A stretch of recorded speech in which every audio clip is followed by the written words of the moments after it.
그렇게 몰래 돈을 보내시면 어떡해요? 아, 그냥 민준이 축하 선물이에요. 그런 거면 그냥 봉투에 넣으시지. 왜 따로 또 보내세요?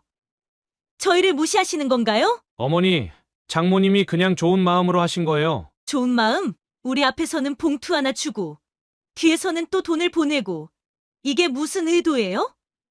우리가 돈이 없어서 손주 용돈 못 주는 줄 아세요? 사돈 제가 그런 의도로 한 게 아니에요. 그냥 민준이에게 좀 더 주고 싶어서. 다 똑같은 핑계죠, 돈 있다고. 그렇게 유세 떨지 마세요. 우리도 손주 뒷바라지 충분히 할 수 있어요. 어머니, 진정하세요. 사람들이 다 보고 있어요. 창피해. 내가 틀린 말했어. 너 처갓집이 돈 있다고 그렇게 꼬리 흔드는 거야? 사돈, 오늘은 아이 돌잔치인데 이런 말씀은 삼가주세요. 그래요. 당신이 돈 내주면 그만이잖아요. 우리가 손해볼 것도 없고. 우리 먼저 가자. 사연을 듣고 난 후 각자의 의견을 댓글로 남겨주시기 바랍니다. 사소한 댓글이라도 사연자분에게 큰 힘이 될 수 있습니다. 각색될 수 있고 사연자분의 입장에서 구성될 수 있습니다. 나보키 여사는 65세에 은퇴한 중학교 교사입니다. 그녀의 삶은 평온했지만 무엇보다 그녀에게 소중한 것은 외동딸 수민이었습니다. 수민은 대학을 우수한 성적으로 졸업한 후 유명 광고회사에 취직했습니다. 그녀는 그곳에서 마케팅팀의 김준영을 만나 3년 동안 진지한 연애를 이어왔습니다. 어느 봄날 수민이 30살이 되었을 무렵 그녀는 어머니를 찾아와 조심스럽게 결혼 이야기를 꺼냈습니다. 엄마, 나 준영이랑 앞으로의 계획에 대해 진지하게 얘기 중이야. 나보키 여사는 기쁨에 두 손을 모아 가슴에 얹었습니다. 결혼한다는 말이니? 하지만 수민의 표정은 환하지 않았습니다. 그녀는 손가락으로 테이블을 톡톡 두드리며 걱정이 가득한 눈빛을 보였습니다. 솔직히 고민이 있어서 왔어. 무슨 일이니? 둘 사이에 문제라도 생겼어? 나보키 여사가 눈썹을 찌푸리며 물었습니다. 수민은 차를 한 모금 마시고 깊은 숨을 내쉬었습니다. 준영이 부모님 쪽이 좀 경제적으로 빠듯하신가 봐. 지금도 준영이가 매달 용돈을 보내드리고 있는데 결혼 후에도 계속 그러려면. 그녀는 말을 흐렸습니다. 나보키 여사는 딸의 고민을 금방 이해했습니다. 그래서 결혼을 망설이고 있는 거구나. 응, 준영이는 진짜 좋은 사람이고 나도 정말 결혼하고 싶은데 앞으로 계속 시부모님까지 책임져야 한다고 생각하니 겁이 나더라고. 매달 들어가는 돈이 작은 금액은 아니거든. 나보키 여사는 잠시 생각에 잠겼습니다. 그녀도 젊은 시절 남편과 함께 양가 부모님을 모셨던 경험이 있었습니다. 힘들었지만 그 시간들이 지금 생각해보면 소중한 추억이었습니다. 수민아, 인생은 돈만으로 결정되는 게 아니야. 내 아빠랑 나도 결혼 초에 양가 부모님을 모시느라 힘들었지만 그래도 행복하게 살았어. 내가 진짜 좋아하는 사람이면 그런 것쯤은 함께 헤쳐나갈 수 있어. 수민은 어머니의 말에 고개를 끄덕였습니다.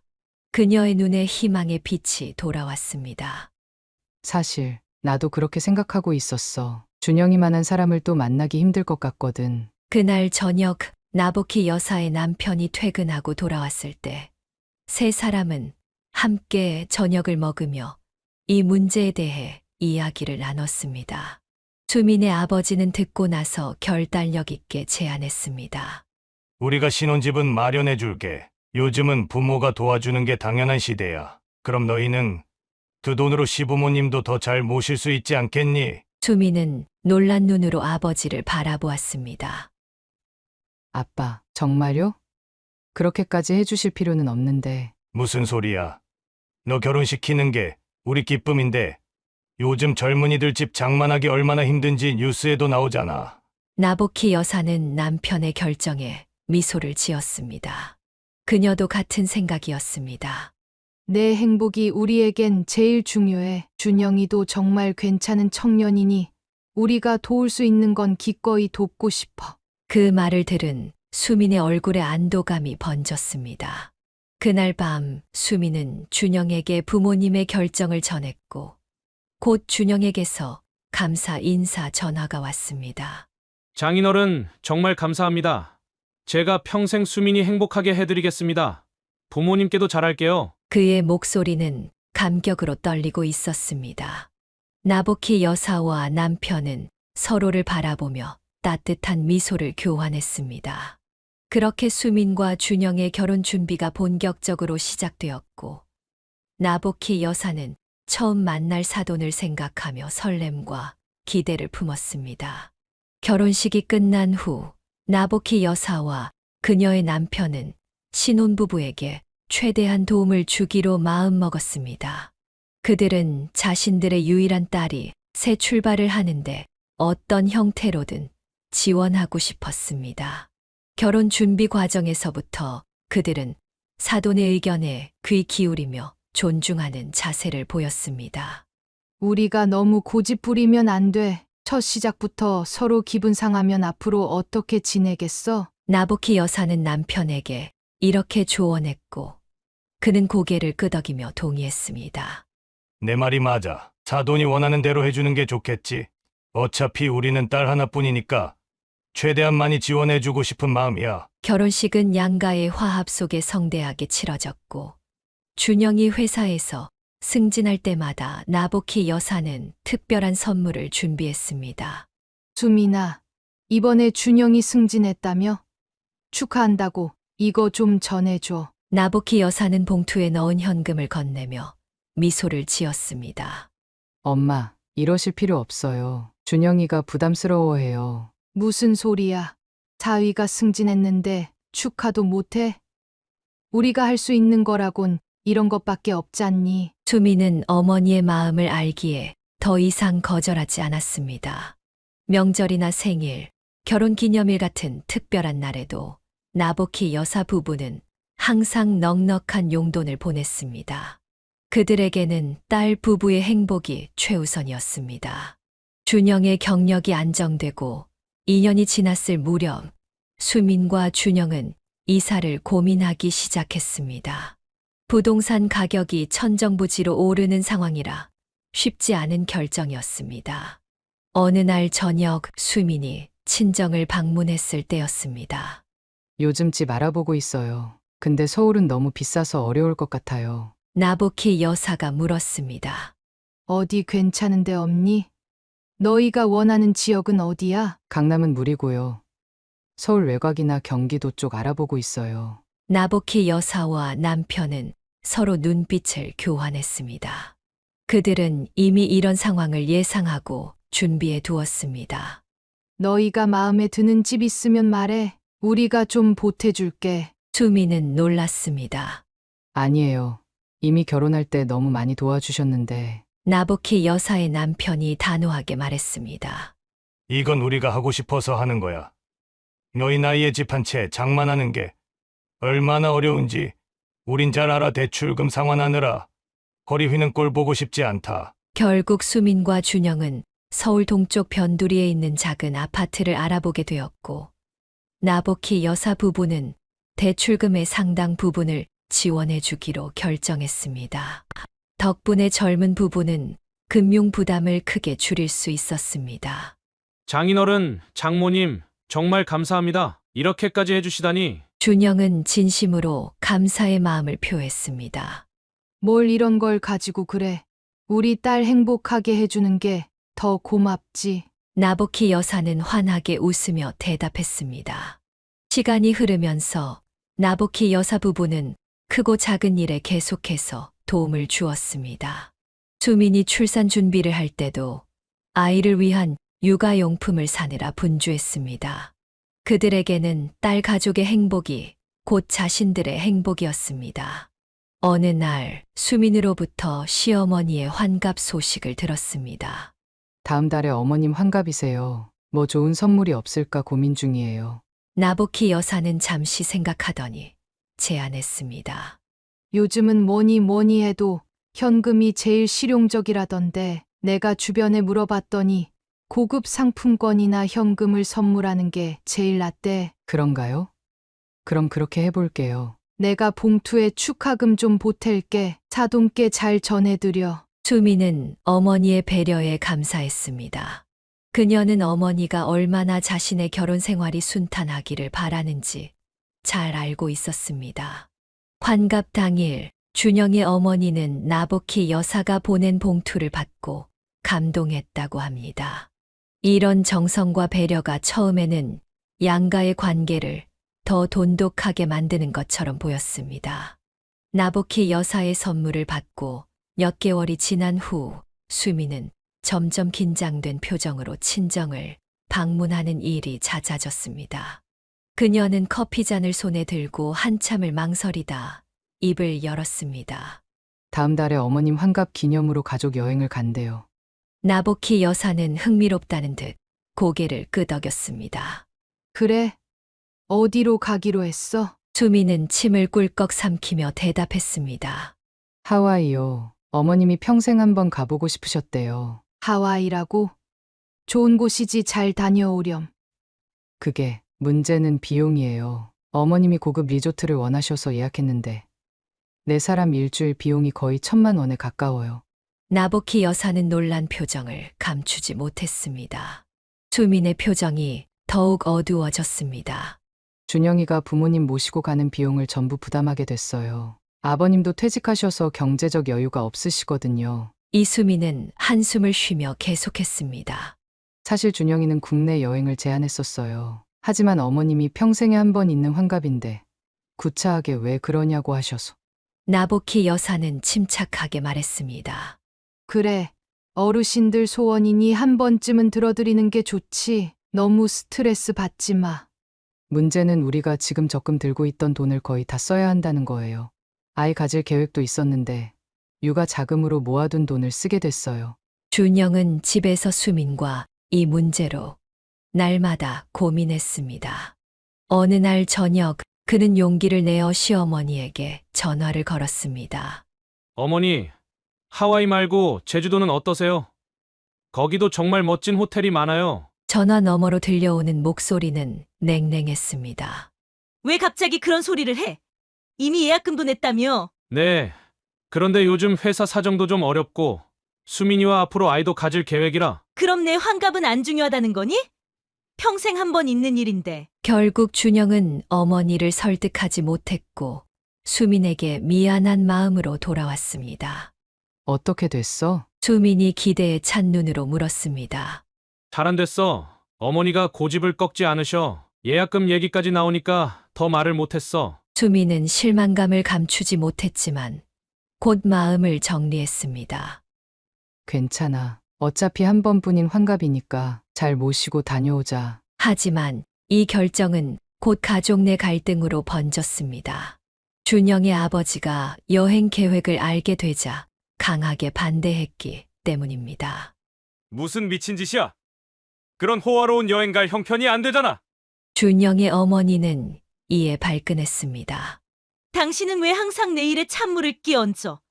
아들이 효도하겠다는데 뭐가 문제야? 이 말다툼은 날이 갈수록 심해졌고 결국 준영의 부모님은 서로 말도 않는 상황이 되었습니다. 수미는 매일 밤 시부모님의 갈등 때문에 괴로워하는 남편을 지켜보며 가슴 아팠습니다. 여행을 일주일 앞둔 어느 날 수미는 나복희 여사에게 모든 상황을 털어놓았습니다. 엄마, 나 정말 힘들어요. 이 여행 때문에 시댁이 완전히 전쟁터가 됐어요. 게다가 우리 저축도 거의 다 써버려야 해서. 나복희 여사는 딸을 따뜻하게 안아주었습니다. 내 딸, 많이 힘들었구나. 하지만 이미 결정된 일이니 최선을 다해 다녀오렴. 어르신 환갑이니 잘 모시고 돈은 또 벌면 되는 거야. 수미는 눈물을 훔치며 고개를 끄덕였습니다. 그래도 이번 여행 후엔 한동안 허리띠를 졸라매야 할 것 같아요. 준영이가 회사에서 보너스도 못 받게 됐거든요. 결국 환갑 여행은 예정대로 진행되었습니다. 하와이의 고급 리조트에서 일주일을 보낸 후 수민과 준영은 예상대로 재정적으로 많은 부담을 떠안게 되었습니다. 그들은 외식을 줄이고 불필요한 지출을 최대한 자제했습니다. 아이를 갖는 계획도 당분간 미루어야 했습니다. 더 큰 문제는 여행이 끝난 후에도 준영의 부모님 사이의 갈등이 해소되지 않았다는 점이었습니다. 오히려 여행 중에 있었던 사소한 일들로 인해 더 깊어진 상태였습니다. 준영의 아버지는 아내가 과시욕 때문에 아들 부부에게 무리한 부담을 지웠다며 비난했고, 준영의 어머니는 남편이 자신의 특별한 날을 망쳤다며 원망했습니다. 이 모든 상황을 지켜보던 나부키 여사는 마음이 무거웠습니다. 그녀는 딸과 사위가 경제적 어려움 속에서도 시부모를 위해 최선을 다하는 모습에 가슴 아팠지만, 한편으로는 이런 갈등이 앞으로 더 큰 문제의 전조가 아닐까 우려되었습니다. 그녀는 이제 다가올 남편의 생일을 어떻게 준비해야 할지 고민하기 시작했습니다. 환갑 여행 이후 몇 개월이 지났습니다. 수민과 준영은 여전히 경제적 어려움을 겪고 있었지만 조금씩 상황이 나아지고 있었습니다. 그러던 어느 날 수민이 나부키 여사에게 전화를 걸었습니다. 엄마, 다음 달이 준영이 생일인데 특별한 걸 해주고 싶어요. 그래. 뭐 생각하고 있니? 사실 준영이가 요즘 회사 일로 너무 스트레스 받아서 짧게라도 여행을 가면 좋을 것 같아요. 그런데 엄마 아빠도 같이 가면 어떨까 싶어서요. 나부키 여사는 잠시 생각에 잠겼습니다. 딸 부부가 요즘 경제적으로 어려운 상황이라는 것을 잘 알고 있었습니다. 우리랑 같이? 그거 좋은 생각인데 어디로 가고 싶은데? 제주도 정도 생각하고 있어요. 길게 못 가더라도 3박 4일 정도. 오랜만에 가족끼리 시간도 보내고 좋을 것 같아서요. 나부키 여사는 딸의 목소리에서 부담감을 느꼈습니다. 그녀는 곧 결단을 내렸습니다. 그래. 좋은 생각이다. 아빠한테도 말해볼게. 근데 수민아, 여행 경비는 우리가 낼게. 아니에요. 우리가 모시는 거니까 당연히 우리가 내야죠. 무슨 소리야. 너희 아직 환갑 여행 비용 때문에 빠듯한 거 다 알아. 그리고 아빠도 여행 한번 가고 싶어 했었어. 이번 기회에 같이 가자. 수민이 한참을 망설이다 대답했습니다. 그래도 전부 엄마가 내는 건 부담스러워요. 우리가 너희보다 여유가 있잖아. 그리고 우리 손주도 갖고 싶은데. 그러려면 너희가 돈 좀 모아야지. 결국 수민은 어머니의 제안을 받아들였고, 나부키 여사 부부는 제주도 여행을 위한 준비를 시작했습니다. 그들은 좋은 호텔을 예약하고 맛있는 식당도 미리 알아보았습니다. 여행 당일, 네 사람은 김포공항에서 만났습니다. 준영은 장인 장모를 보자 환한 미소를 지었습니다. 장인어른, 장모님, 저 때문에 이런 여행까지 준비해 주시고 정말 감사합니다. 나부키 여사의 남편이 준영의 어깨를 두드리며 말했습니다. 웬 말이 그렇게 많아. 우리 사위 생일인데 가족이 함께 축하해야지. 비행기를 타고 제주도에 도착한 그들은 서귀포시의 아름다운 해변이 보이는 리조트에 체크인했습니다. 첫날은 주변 해변을 산책하고 맛있는 해산물로 저녁을 먹으며 즐겁게 보냈습니다. 수민은 오랜만에 편안한 표정을 지었고, 준영도 회사 스트레스를 잊은 듯 보였습니다. 둘째 날, 그들은 한라산 등반을 계획했지만 갑자기 비가 내려 실내 박물관으로 일정을 변경했습니다. 점심을 먹고 있을 때 수민의 휴대폰이 울렸습니다. 발신자 확인을 한 수민의 얼굴이 굳어졌습니다. 잠시만요. 어머님 전화네요. 수민은 자리를 피해 통화를 하러 갔습니다. 5분 후 돌아온 그녀의 표정은 더욱 어두워져 있었습니다. 무슨 일이니? 나부키 여사가 물었습니다. 아, 별거 아니에요. 그냥 제주도 날씨가 어떠냐고 물어보셨어요. 하지만 준영의 표정도 좋지 않았습니다. 그는 분명 무언가를 감추고 있는 듯 했습니다. 점심 후 관광을 계속하는 동안에도 수민의 전화는 계속 울렸고, 매번 발신자는 시어머니였습니다. 저녁 식사 중에도 전화가 왔고, 이번에는 준영이 자리를 피해 통화를 했습니다. 돌아온 그의 표정은 더욱 어두웠습니다. 무슨 일이라도 있는 거니? 나부키 여사가 결국 물었습니다. 아니에요. 그냥 어머니가 궁금하신 게 있으셔서. 준영은 대답을 얼버무렸습니다. 셋째 날도 상황은 비슷했습니다. 수민과 준영은 자주 전화를 받기 위해 자리를 비웠고, 그때마다 돌아와서는 아무 일 없다는 듯 행동했지만 그들의 표정은 점점 더 어두워졌습니다. 여행 마지막 날 밤, 나보키 여사는 호텔 발코니에서 신선한 공기를 마시고 있었습니다. 그때 옆방 발코니에서 수민과 준영의 목소리가 들려왔습니다. 난 정말 미치겠어. 왜 자꾸 이런 전화를 하시는 거야? 수민의 목소리가 떨렸습니다. 나도 모르겠어. 어머니가 우리가 돈 많이 쓴다고 걱정하시는 것 같아. 무슨 돈을 써? 다 엄마가 내셨는데. 그것도 아시면서 끊임없이 뭐 먹었냐? 어디 갔냐? 얼마나 썼냐? 이런 걸 왜 물으시는 거야? 작년에 우리가 부모님 모시고 여행 갔을 때도 이러지 않으셨는데 그때는 내가 다 계산했잖아. 근데 이번엔 내 부모님이 내니까 그게 못마땅하신가 봐. 준영은 깊은 한숨을 내쉬었습니다. 미안해. 내가 어떻게든 해볼게. 앞으로는 전화 안 받을게. 아니야. 내 잘못이 아니야. 그냥 여행이 망쳐져서 속상해. 나보키 여사는 그 대화를 우연히 듣게 되어 마음이 무거워졌습니다. 딸과 사위가 즐겁게 보내야 할 여행이 이렇게 망쳐지고 있다니. 그녀는 조용히 방으로 돌아왔습니다.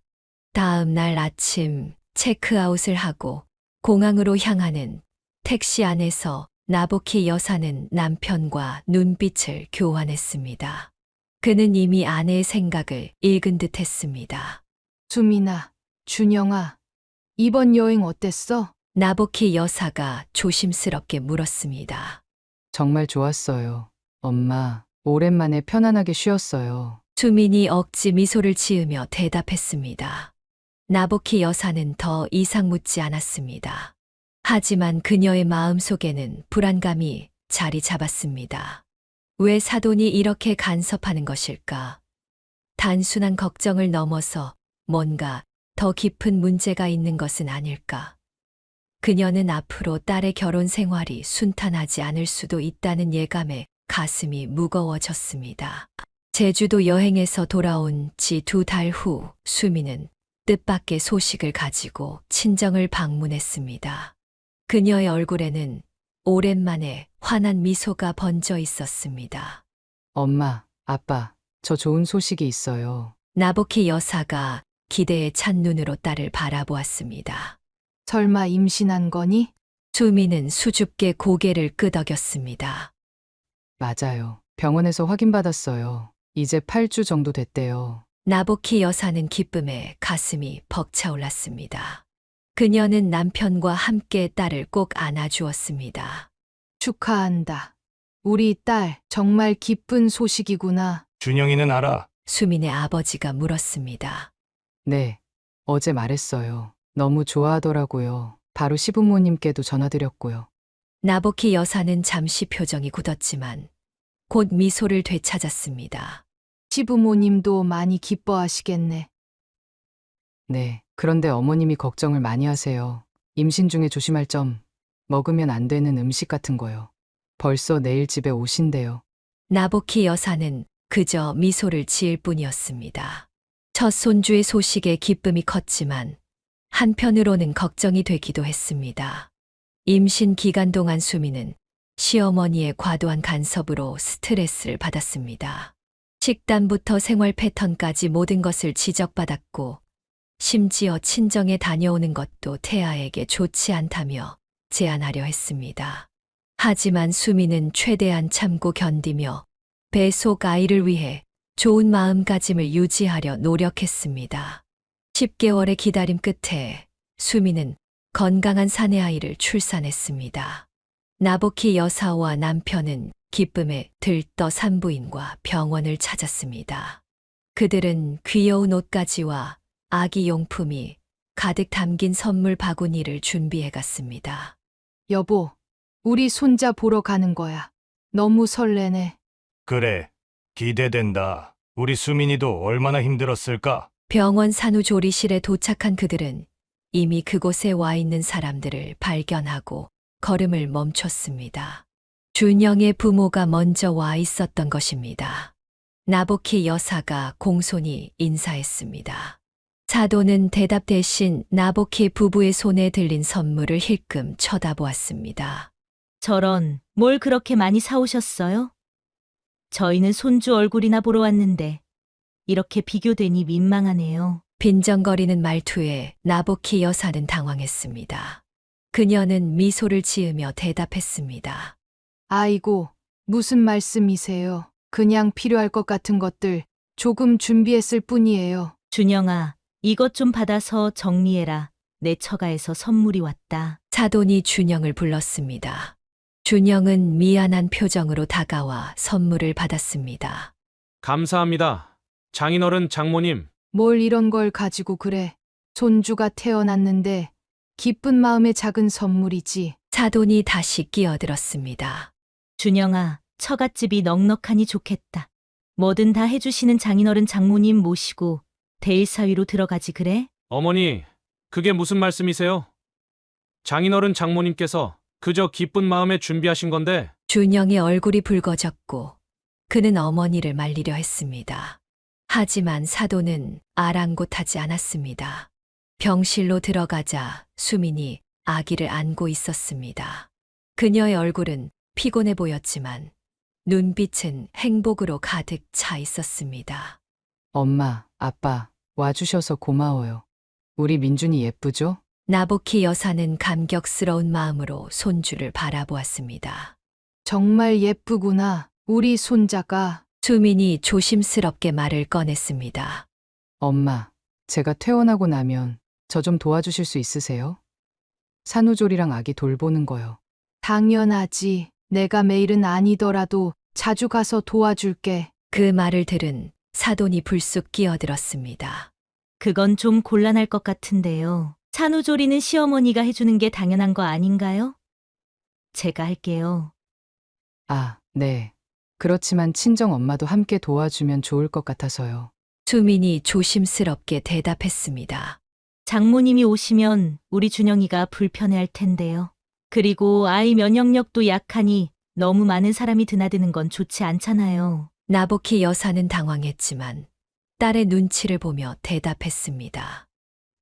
그럼 수민이가 필요할 때 연락하면 가도록 할게. 그리고 사부인, 요즘 어떻게 그렇게 자주 우리 집에 오시나요? 준영이가 말은 안 해도 부담스러워 하더라고요. 나보키 여사는 어이가 없었습니다. 그녀가 수민의 집을 방문한 것은 임신 기간 내내 5번도 채 되지 않았습니다.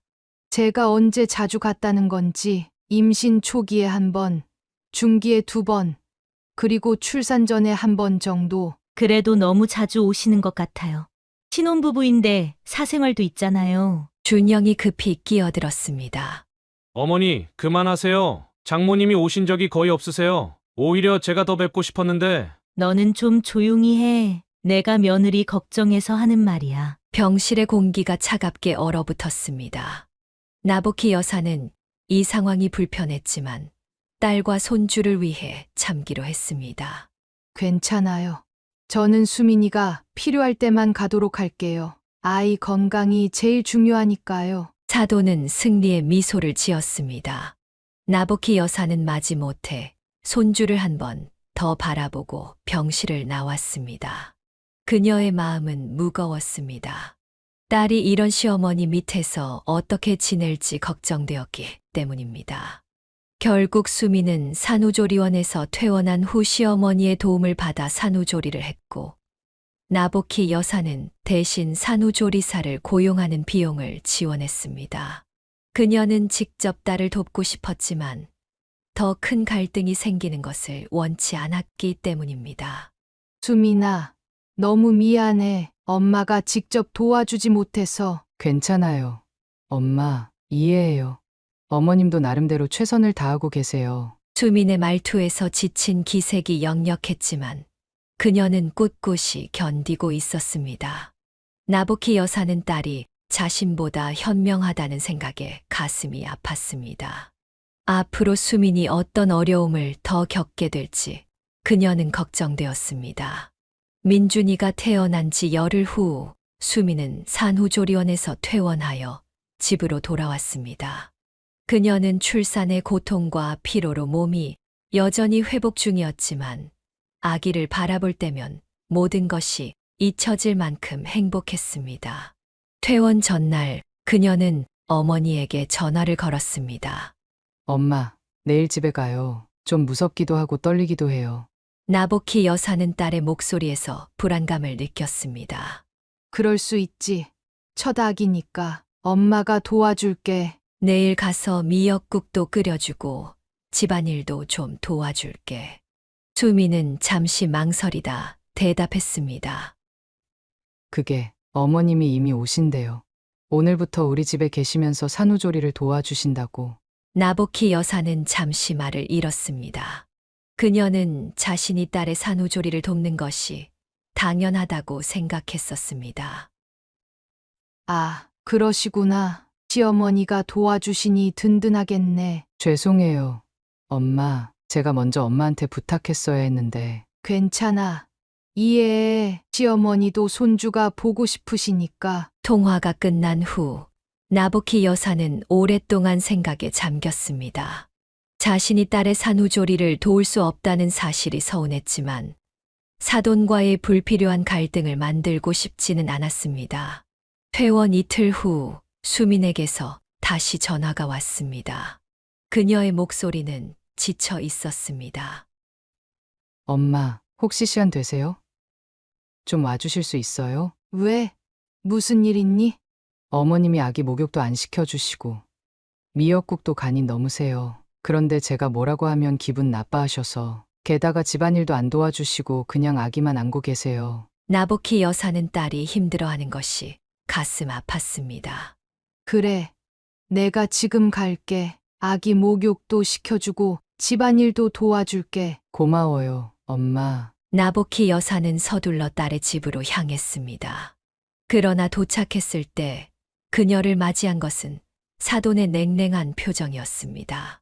어머, 사돈 어른이 웬일이세요? 수민이가 좀 힘들어해서 도와주러 왔어요. 제가 다 하고 있는데 무슨 도움이 필요하실까요? 아기는 제가 보고 있으니 신경 쓰실 필요 없어요. 나보키 여사는 당황했지만 침착하게 대답했습니다.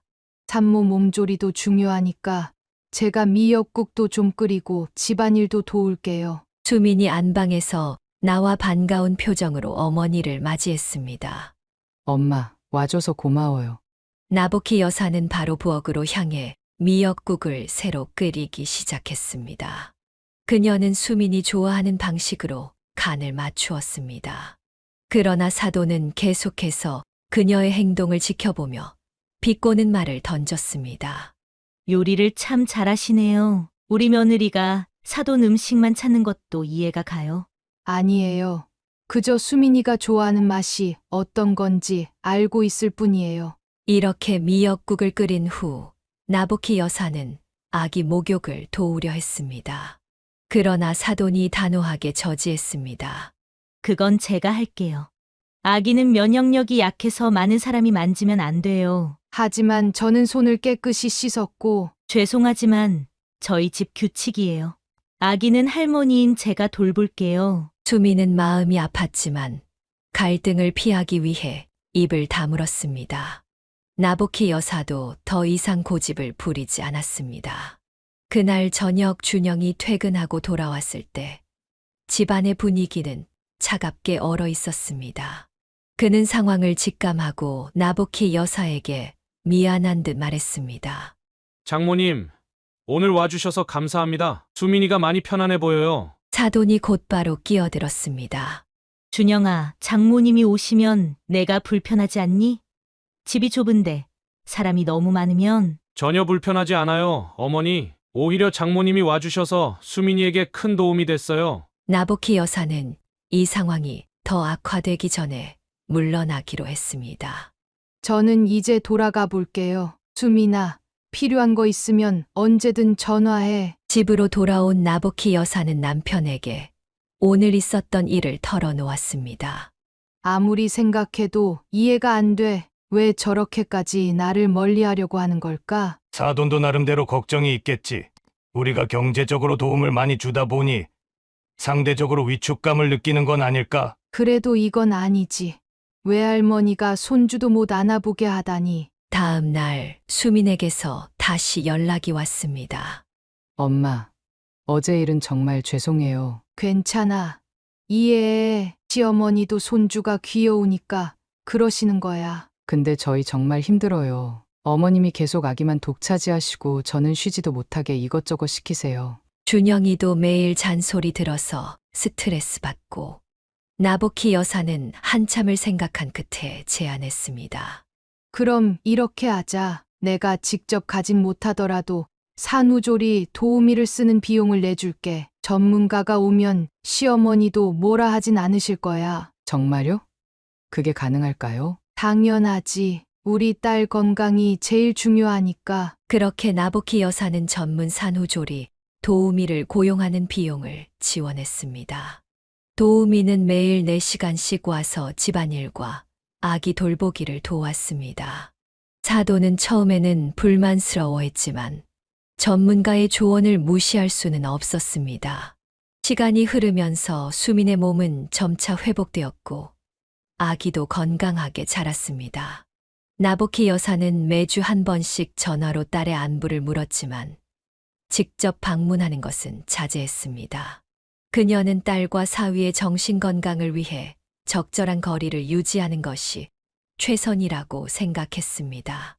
한 달이 지난 후 준영이 직접 나보키 여사에게 전화를 걸었습니다. 장모님, 정말 감사드립니다. 도우미 아주머니 덕분에 수민이가 많이 편해졌어요. 그리고 어머니가 이제 고향으로 돌아가셨어요. 다행이구나. 수민이 몸은 좀 어때? 많이 좋아졌어요. 그런데 장모님이 아기를 한 번도 제대로 못 보셨잖아요.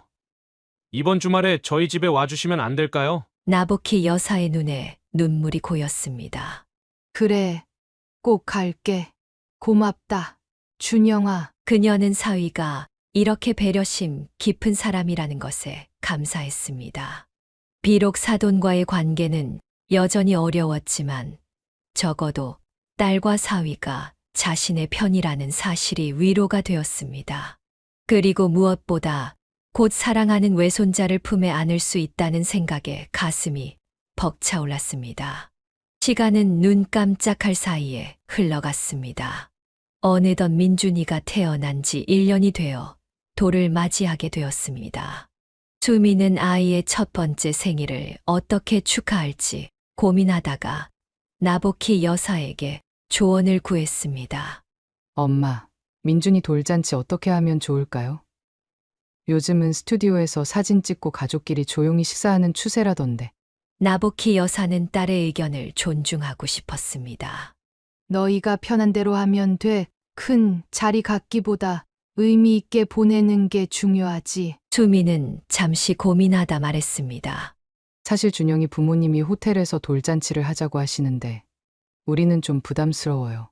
친척도 많지 않고 아기도 시끄러운 걸 싫어해서. 시부모님 의견도 존중해야 하니까 절충안을 찾아보는 게 어떨까? 호텔에서 하되 인원은 가족끼리만 소규모로. 결국 수민과 준영은 고급 호텔 레스토랑에 예약을 했습니다. 양가 부모님과 삼촌 부부 2명만 초대하여 아늑한 자리를 마련하기로 했습니다. 수민은 호텔 비용이 부담되었지만 첫 아이의 돌잔치라 특별하게 기억되길 바랐습니다.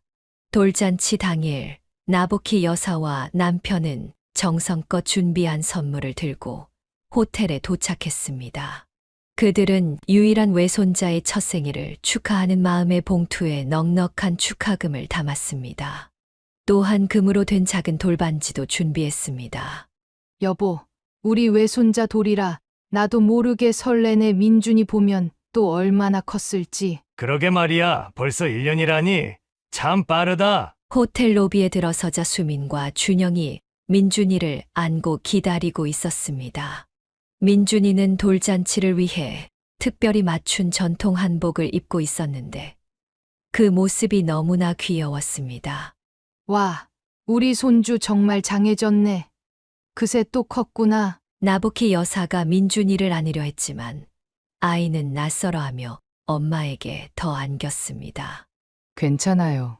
엄마, 요즘 낯가림이 심해졌어요. 일행은 미리 예약해둔 레스토랑으로 향했습니다. 그곳에는 이미 준영의 부모님과 친척들이 도착해 있었습니다. 사돈은 나보키 여사 부부를 보자 형식적인 인사를 건넸습니다.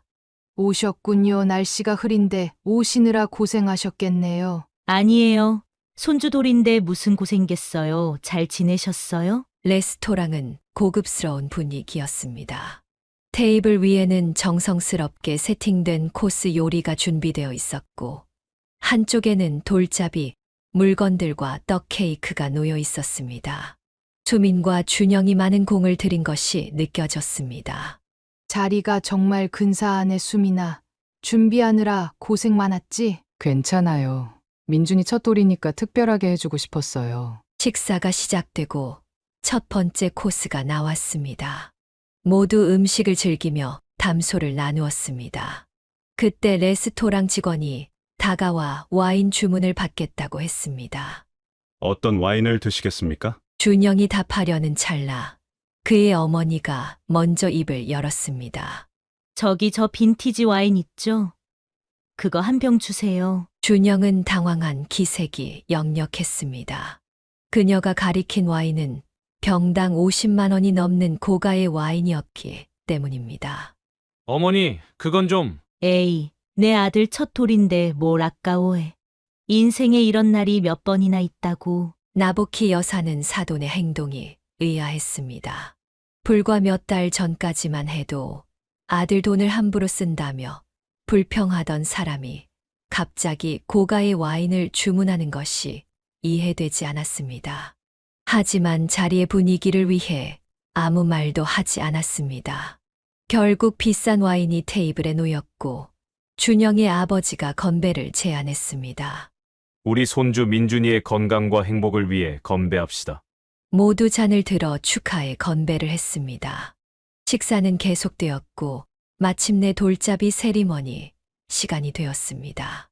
민준이 앞에는 연필, 돈, 실타래, 공 등 여러 가지 물건이 놓였습니다.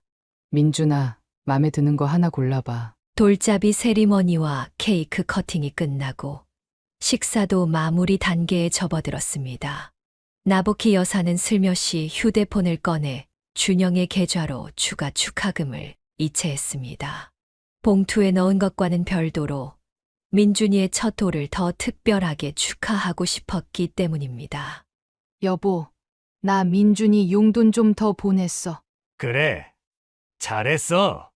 첫 손주 돌인데 넉넉히 해야지. 그 순간 화장실에서 돌아오던 사돈이 우연히 나보키 여사의 휴대폰 화면을 보게 되었습니다. 그녀의 얼굴이 순간 일그러졌습니다. 그렇게 몰래 돈을 보내시면 어떡해요? 나보키 여사는 당황했습니다. 아, 그냥 민준이 축하 선물이에요. 그런 거면 그냥 봉투에 넣으시지. 왜 따로 또 보내세요? 저희를 무시하시는 건가요? 식사 자리의 분위기가 갑자기 싸늘해졌습니다. 준영이 어머니를 진정시키려 했습니다. 어머니, 장모님이 그냥 좋은 마음으로 하신 거예요. 좋은 마음? 우리 앞에서는 봉투 하나 주고 뒤에서는 또 돈을 보내고 이게 무슨 의도예요? 우리가 돈이 없어서 손주 용돈 못 주는 줄 아세요? 나보키 여사는 당혹스러웠습니다.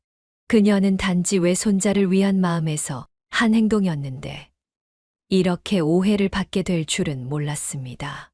사돈, 제가 그런 의도로 한 게 아니에요. 그냥 민준이에게 좀 더 주고 싶어서. 다 똑같은 핑계죠. 돈 있다고. 그렇게 유세 떨지 마세요. 우리도 손주 뒷바라지 충분히 할 수 있어요. 수민이 당황해하며 어머니를 진정시키려 했습니다. 어머니, 진정하세요. 사람들이 다 보고 있어요. 하지만 준영의 어머니는 이미 흥분 상태였습니다. 창피해. 내가 틀린 말했어. 너 처갓집이 돈 있다고 그렇게 꼬리 흔드는 거야? 준영은 얼굴이 붉어졌고 나보키 여사의 남편은 더 이상 참을 수 없다는 듯 자리에서 일어났습니다.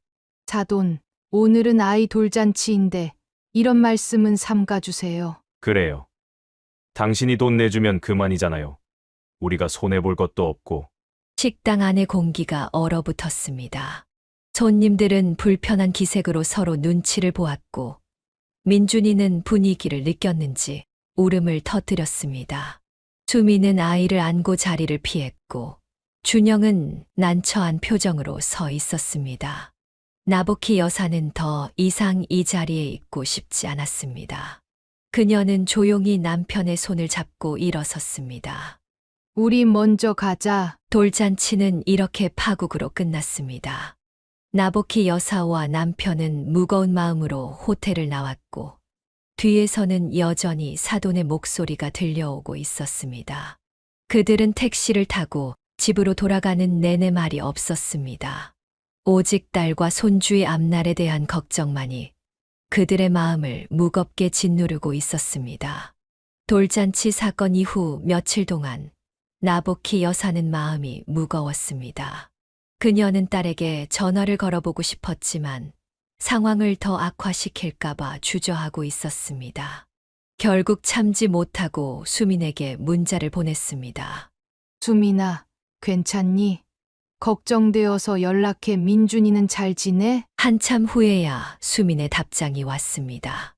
엄마, 지금 정말 혼란스러워요. 나중에 통화할게요. 그 답장을 받고 나보키 여사는 더욱 불안해졌습니다. 그녀의 예감은 틀리지 않았습니다. 사흘 후 수민과 준영이 불쑥 나보키 여사의 집을 찾아왔습니다. 그들의 표정은 무척 어두웠습니다. 어머, 갑자기 왜 왔니? 무슨 일 있어? 수민은 울먹이며 어머니에게 달려들었습니다. 엄마, 정말 미치겠어요. 그들을 거실로 안내하고 차를 대접한 후 나보키 여사는 조심스럽게 물었습니다. 무슨 일인지 말해봐. 돌잔치 이후로 어떻게 지냈어? 준영이 깊은 한숨을 내쉬었습니다. 장모님, 돌잔치 이후로 어머니가 계속 장모님 얘기를 하세요. 돈 있다고. 우리 가족을 좌지우지하려 한다느니, 자기들을 무시한다느니. 수민이 말을 이었습니다. 그게 끝이 아니에요. 어제는 아예 우리 집에 찾아오셔서 장모님이 우리한테 사준 집 얘기까지 꺼내셨어요. 나보키 여사는 놀랐습니다. 집. 왜 갑자기 집 얘기를 하시는데? 장모님이 집을 사줘서 우리가 시부모를 홀대한다고 하셨어요. 우리 엄마가 다 해주니까 시부모는 안중에도 없다고. 준영은 고개를 떨구었습니다. 정말 죄송합니다. 장모님 어머니가 그렇게 말씀하실 줄은 몰랐어요. 그때 수민의 아버지가 퇴근하고 들어왔습니다.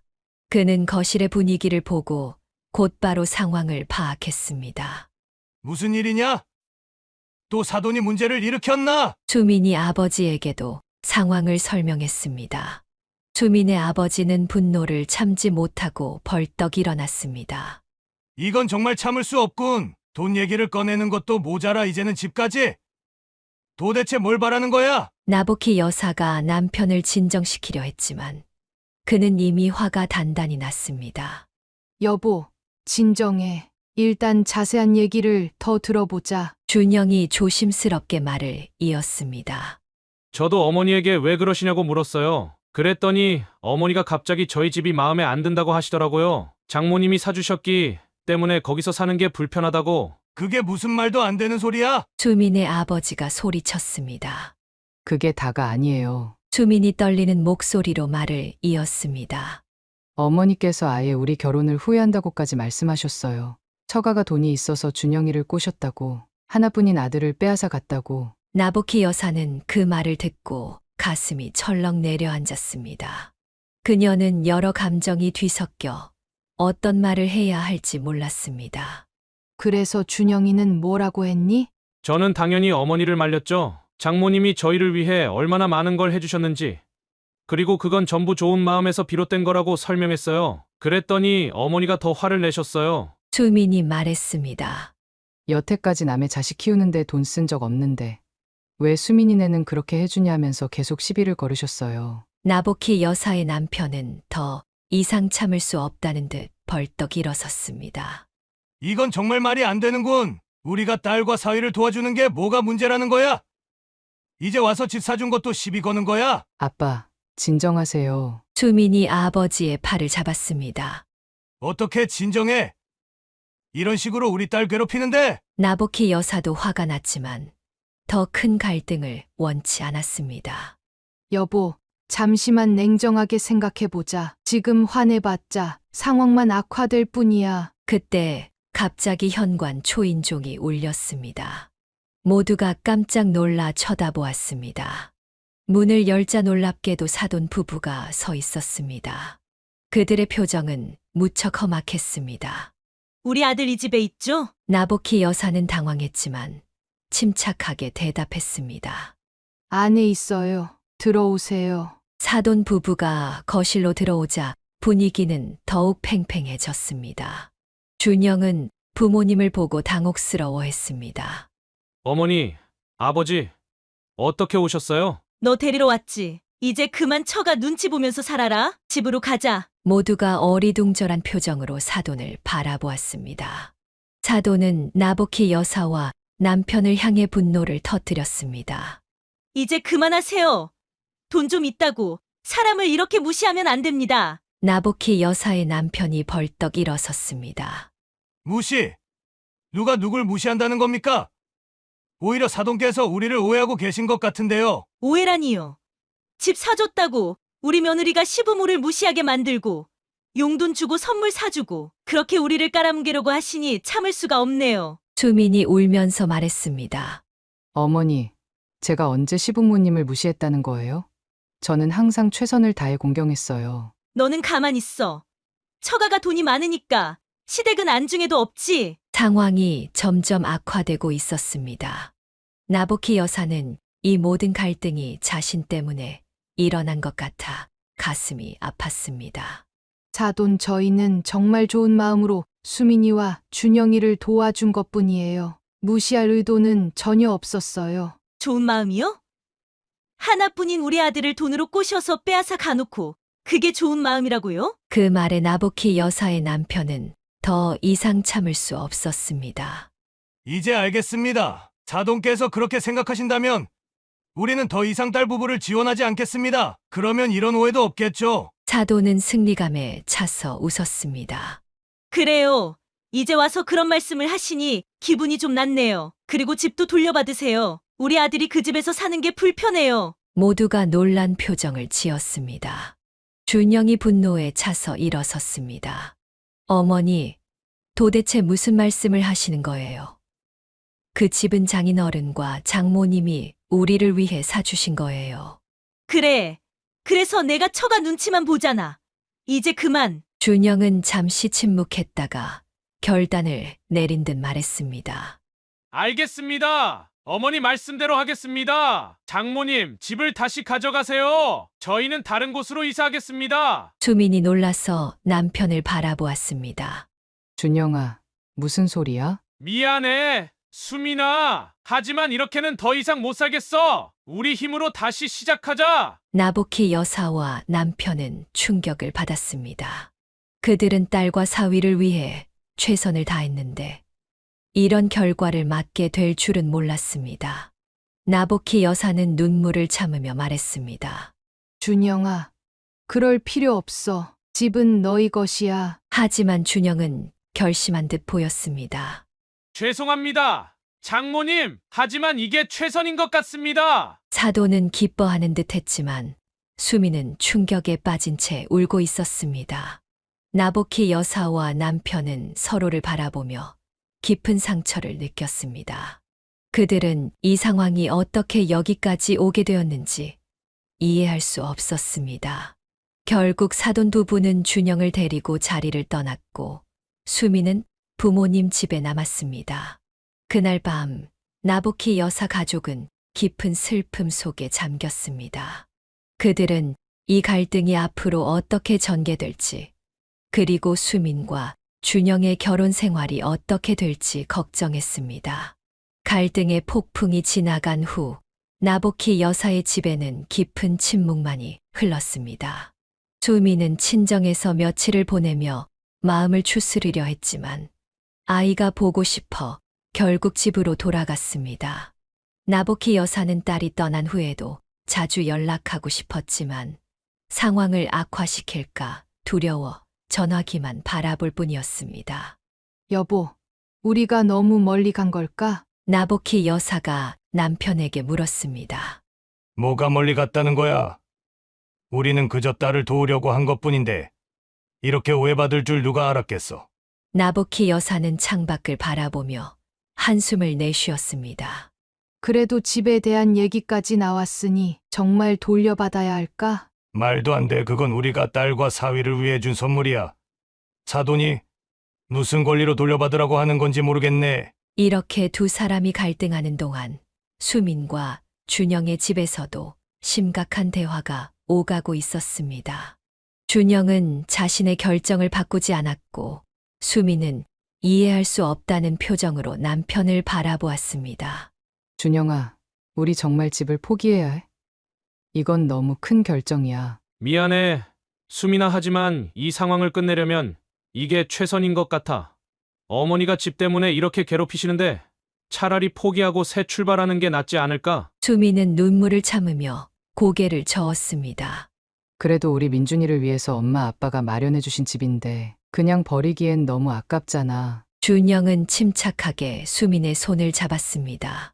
버리는 게 아니야. 이 상황을 끝내기 위한 결단이야. 우리가 지금은 어렵더라도 나중에 우리 힘으로 다시 집을 마련하면 돼. 두 사람의 대화는 깊은 밤까지 이어졌고 결국 준영은 다음 날 변호사를 찾아가 증여계약서를 작성했습니다. 그는 장인어른 앞으로 집을 다시 명의 이전하기로 결정했습니다.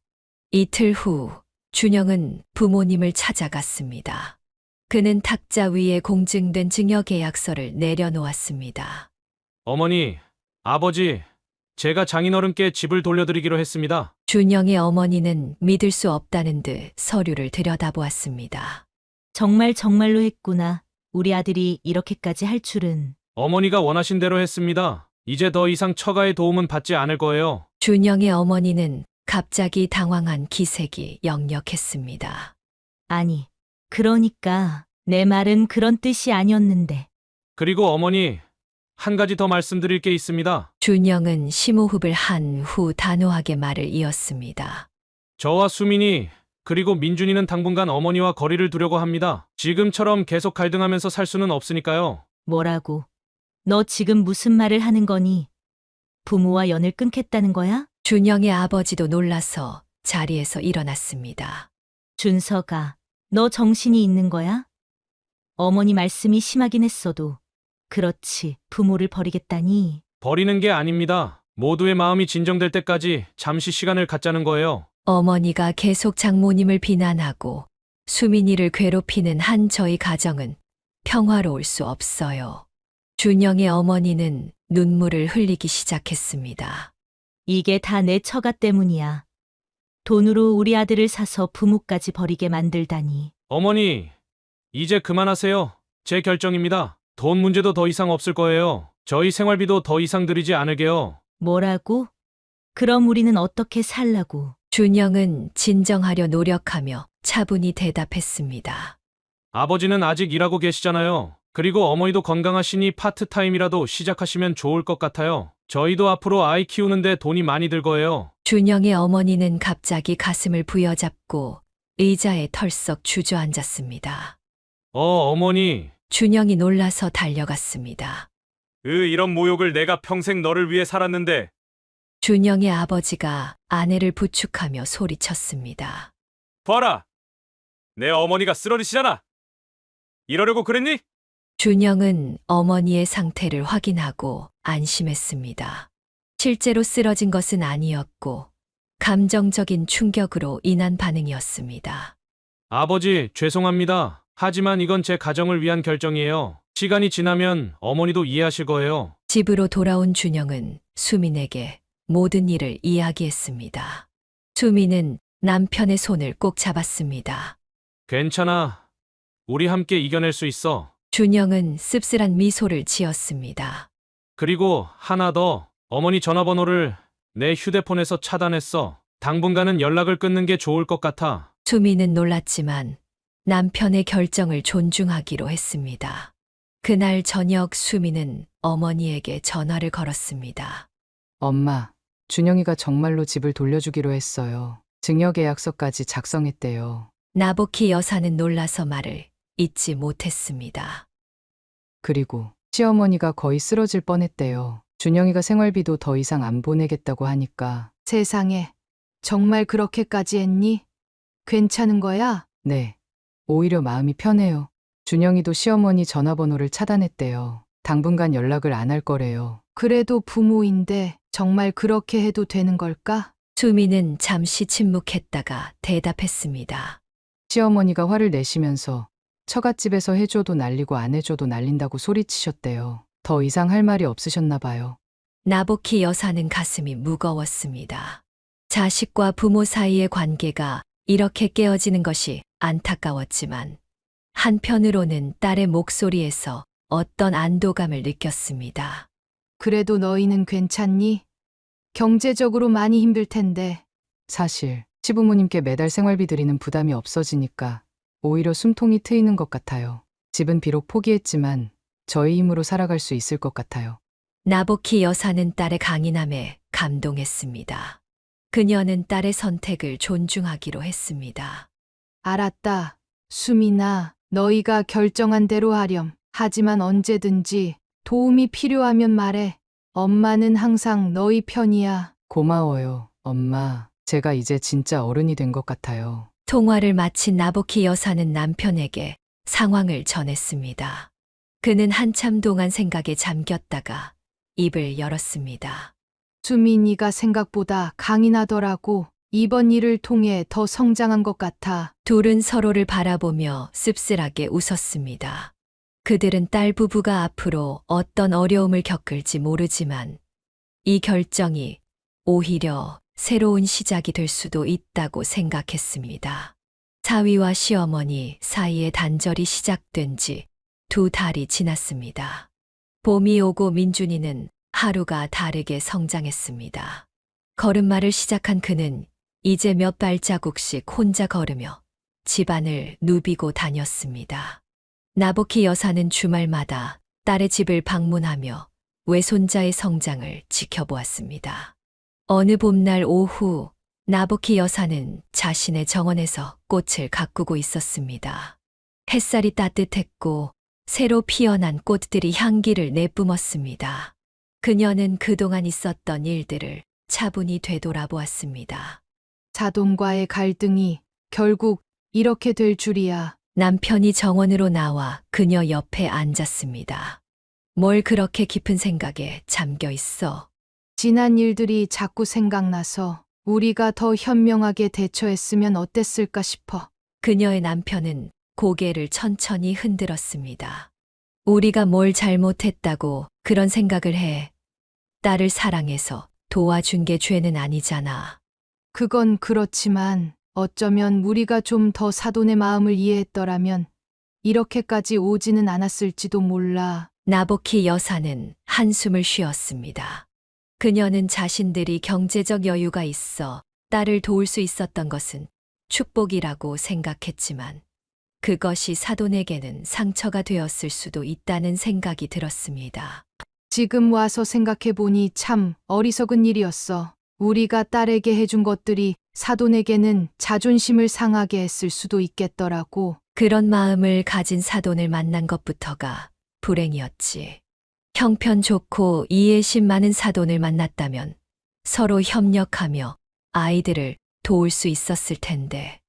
나복희 여사는 손에 든 꽃을 바라보며 미소를 지었습니다. 그래도 우리 준영이는 참 좋은 사람이야. 그런 부모 밑에서 어떻게 저렇게 바르게 자랐는지 신기할 정도야. 저녁이 되자 수민에게서 전화가 왔습니다. 그녀의 목소리는 평소보다 조금 긴장된 듯 했습니다. 엄마, 오늘 시어머니에게서 연락이 왔어요. 나복희 여사는 가슴이 철렁 내려앉았습니다. 그래, 무슨 내용이었어? 사과하고 싶다고, 민준이도 보고 싶다고 하셨어요. 아, 그래. 너희는 어떻게 생각해? 수민은 잠시 침묵했다가 대답했습니다. 준영이는 아직 마음의 준비가 안 됐대요. 2달 만에 갑자기 연락이 와서 당황스럽대요. 그럴 수 있지. 상처받은 마음이 그렇게 빨리 아물지는 않으니까. 근데 엄마, 이상한 건 시어머니가 완전히 달라지신 것 같아요. 전화로 울면서 미안하다고 계속 말씀하시더라고요. 나복희 여사는 의아했지만 한편으로는 이해가 되었습니다. 아들과의 단절이 시어머니에게는 큰 충격이었을 것입니다. 사람이 극단적인 상황을 겪으면 변하기도 해. 어쩌면 진심으로 뉘우치고 있는지도 모르지. 그럴까요? 저는 아직 잘 모르겠어요. 준영이는 더 시간이 필요하대요. 그래, 서두를 필요 없어. 너희가 준비될 때까지 기다려도 늦지 않아. 통화를 마친 후 나보키 여사는 사돈이 정말로 변했을지 궁금했습니다. 그녀는 그동안 사돈을 이해하려고 노력해 보았습니다. 어쩌면 그녀는 아들에 대한 지나친 소유욕과 자신들보다 경제적으로 여유로운 처가에 대한 열등감으로 괴로워했을지도 모릅니다.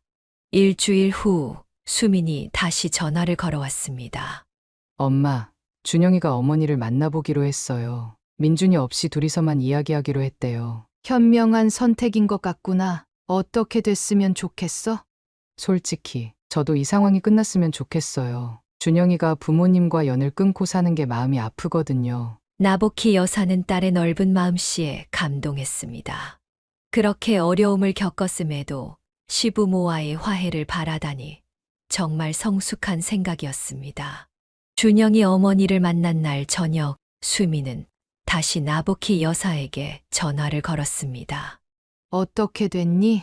네, 생각보다 괜찮았대요. 시어머니가 정말로 많이 반성하신 것 같아요. 준영이 말로는 처음 보는 모습이었대요. 다행이구나. 그래서 어떻게 되기로 했어? 일단 천천히 관계를 회복해보기로 했대요. 다음 주에 민준이와 함께 만나기로 했어요. 나보키 여사는 안도의 한숨을 내쉬었습니다. 다행이다. 어떻게 되든 너희가 편안하게 살 수 있으면 그게 가장 중요해. 이틀 후 수민이 민준이를 데리고 친정을 방문했습니다. 그녀는 평소보다 밝은 표정이었습니다. 엄마, 사실 어제 시아버지께서 찾아오셨어요. 준영이 없을 때 그래. 무슨 이야기를 하셨어? 집 문제로 왔더라고요. 준영이가 돌려준 집을 다시 우리 앞으로 해달라고 하시더라고요. 나보키 여사는 놀랐습니다. 정말 갑자기 그런 말씀을 하시다니. 네, 저도 놀랐어요. 시아버지 말씀으로는 시어머니가 자기 잘못을 깨달았다고, 아들이 효도한다고 해준 집을 거부하는 게 옳지 않다고 하셨대요. 세상에 그렇게 완전히 태도가 바뀌시다니. 그래서 저도 준영이에게 물어봤죠. 그랬더니 준영이가 일단 생각해보자고 했어요. 나보키 여사는 미소를 지었습니다. 그래. 서두르지 말고 잘 생각해봐. 하지만 이건 분명 좋은 신호인 것 같구나. 수미는 조심스럽게 말을 이었습니다. 엄마, 그런데 저희가 생각해봤는데 이제 진짜 우리 힘으로 살아보고 싶어요. 시부모님과의 관계가 회복된다 해도 그 집은 돌려받지 않으려고요. 나보키 여사는 딸을 자랑스럽게 바라보았습니다. 정말 어른이 됐구나. 우리 딸. 대신 그 돈으로 민준이 교육비로 따로 적금을 들어주시면 어떨까 해요. 저희는 전세라도 구해서 독립적으로 살아볼게요. 나보키 여사는 딸과 사위의 결정을 존중했습니다. 그들은 이번 일을 통해 정말 많은 것을 배우고 성장한 것 같았습니다.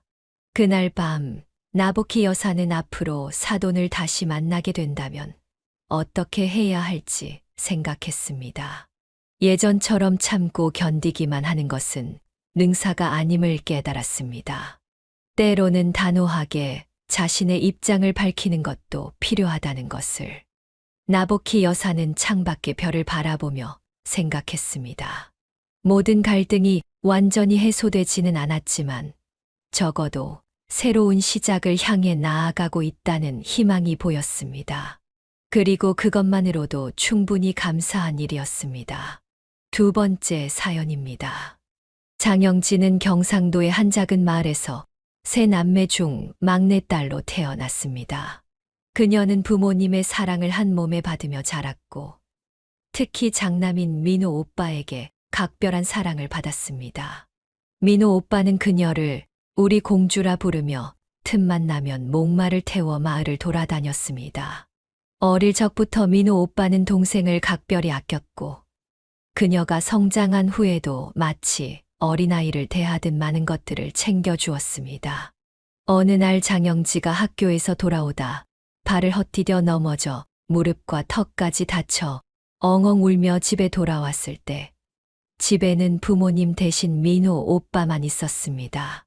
오빠는 놀라기는커녕 침착하게 그녀를 거실로 데려가 상처를 소독하고 연고를 발라주며 말했습니다.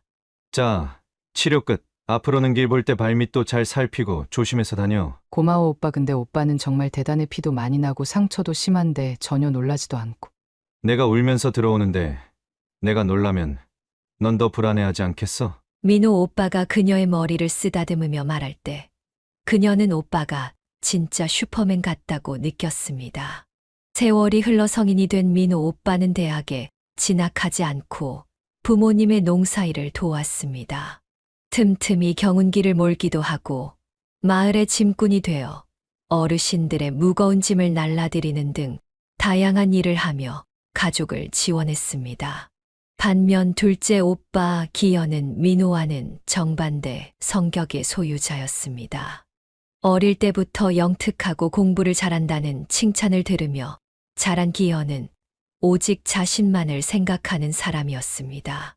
부모님이 무거운 물건을 옮기셔야 할 일이 생겨 두 아들에게 도움을 청했을 때 일은 두 형제의 차이를 명확히 보여주었습니다.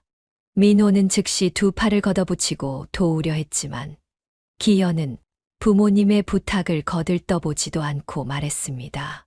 형만 있으면 충분하지 않나요? 저는 도움이 안 될 것 같은데 체구도 작고 힘도 없고 그리고 전 약속이 있어서요. 친구들이랑 독서실에서 공부하기로 했거든요. 그러지 말고 잠깐만 도와드리고 가. 친구들이 왜 늦었냐고 물어보면 부모님 일 도와드리고 왔다고 하면 되잖아. 형이 열심히 부모님 도와드려 난 공부하러 갈게. 같은 집에서 자란 형제라도 각자 잘하는 게 있는 법이니까. 같은 부모 밑에서 태어났지만 두 형제의 성격은 너무나 달랐고 이 때문에 장영진은 어릴 때부터 기현 오빠와 가까워질 수 없었습니다. 민호 오빠의 따뜻함과 헌신은 그녀에게 큰 위안과 안정감을 주었지만 기현 오빠의 이기적인 태도는 그녀로 하여금 항상 거리감을 느끼게 했습니다. 두 오빠의 상반된 성격은 그들이 성인이 된 후에도 계속되었고 결국 각자 그에 걸맞은 인생 여정을 걷게 되었습니다. 장영진은 이렇게 두 극단적인 성격의 오빠들 사이에서 자라면서 타인을 배려하는 마음과 가족의 소중함을 자연스럽게 배워나갔습니다. 그리고 이러한 가치관은 후에 그녀가 인생의 큰 시련을 맞이했을 때 중요한 버팀목이 되었습니다. 세월이 흘러 장영지의 두 오빠는 각자의 짝을 만나 결혼했습니다. 민호 오빠는 그의 성격과 어울리게 다정하고 따뜻한 마음씨를 가진 성미라는 여성과 가정을 이루었습니다. 성미 언니는 민호 오빠만큼이나 온화하고 배려심 넘치는 사람이었습니다. 장영지가 대학을 졸업하고 서울에 올라가 직장 생활을 시작했을 때도 성미 언니는 그녀를 친동생처럼 챙겨주었습니다. 명절이나 부모님 생신 때 고향을 방문할 때마다 성미 언니는 그녀에게 용돈을 건네며 챙겨주었고 장영지가 거절해도 소용없었습니다. 언니, 제가 이제 회사 다니면서 돈 벌고 있어요. 용돈 받을 나이도 지났어요. 성미 언니는 그런 그녀의 말을 무시하고 봉투를 그녀의 손에 쥐어주며 말했습니다. 이제 막 사회생활 시작해서 돈 쓸 일도 많을 텐데 화장품도 사고 옷도 사고 맛있는 것도 실컷 먹어. 성미 언니는 친딸인 장영지보다 더 부모님을 잘 모셨습니다. 하루에 2번씩 전화를 드리고 특별한 날이 아닐 때도 선물을 보내는 그녀의 정성에 부모님은 성미를 친딸처럼 아끼셨습니다. 반대로 기현 오빠의 아내 지연 언니는 기현 오빠처럼 무뚝뚝하고 냉정한 사람이었습니다. 아버지 생신날 가족들이 모두 모여 저녁 식사를 하기로 했는데 기현 오빠 부부는 나타나지 않았습니다. 장영지가 지연 언니에게 전화를 걸자 그녀는 아버지 생신을 잊었다며 변명했습니다. 더 충격적인 것은 그들이 일본 여행 중이라 참석할 수 없다는 것이었습니다. 지연 언니는 사과의 마음도 없이 전화를 끊었고 장영지는 어이없어 말을 잊지 못했습니다. 부모님은 처음에는 기현 오빠 부부에게 서운해하셨지만 나중에는 체념하셨습니다. 하나하나 신경 쓰면 골치 아프다며 마음을 비우는 게 낫다고 하셨습니다. 이렇게 두 오빠가 결혼한 후 장영지도 김준호라는 남자를 만나 1년간 연애 후 결혼했습니다. 준호는 일남일녀 중 장남이었고 그녀가 준호와 결혼을 결심한 이유는 단 하나였습니다. 그는 정직하고 올곧은 성격을 가졌으며 무엇보다 그녀의 부모님께 진심으로 잘했습니다. 어느 날 갑자기 아버지로부터 전화가 왔습니다. 준호가 예고도 없이 찾아와 하루 종일 농사일을 도와주고 안마기까지 선물로 가져왔다는 것이었습니다. 장영진은 그 사실을 전혀 몰랐기에 놀라서 바로 준호에게 확인했습니다. 준호는 웃으며 장인어른 댁에 들러 농사일을 도와드리고 왔다고 인정했습니다.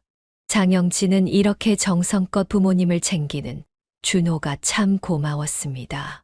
그렇게 그들은 결혼해서 아들과 딸을 낳으며 행복한 가정을 이뤘습니다. 준호에게는 은호라는 동생이 있었지만 결혼식 이후로 한 번도 만나거나 연락이 없었습니다.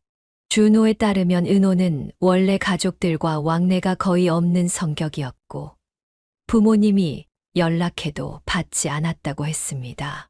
그 모습은 장영지에게 기현 오빠를 연상시켰습니다. 다행히 준호의 부모님은 고부 갈등을 걱정할 필요가 없을 만큼 좋은 분들이었습니다.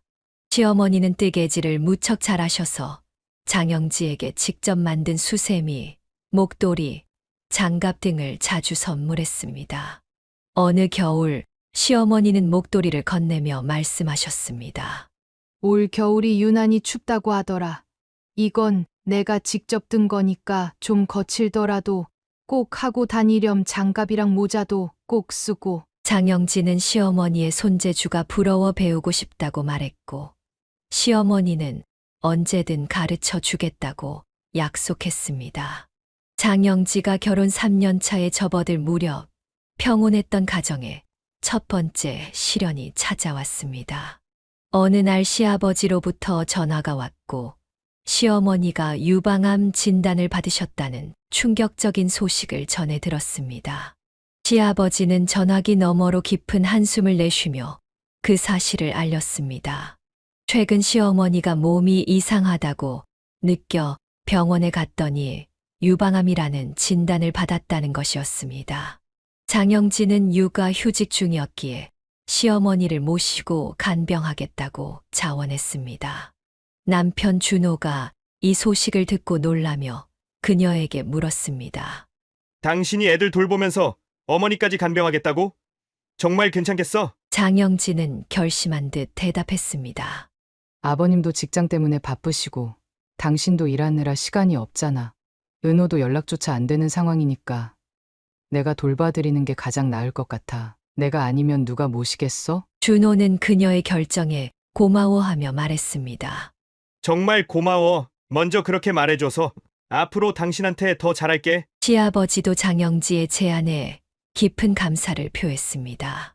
그날 이후 장영지는 아이들을 데리고 병원을 찾아가 시어머니를 지극정성으로 간호했습니다. 시어머니는 곁을 지키는 며느리를 보며 눈물을 흘리셨습니다.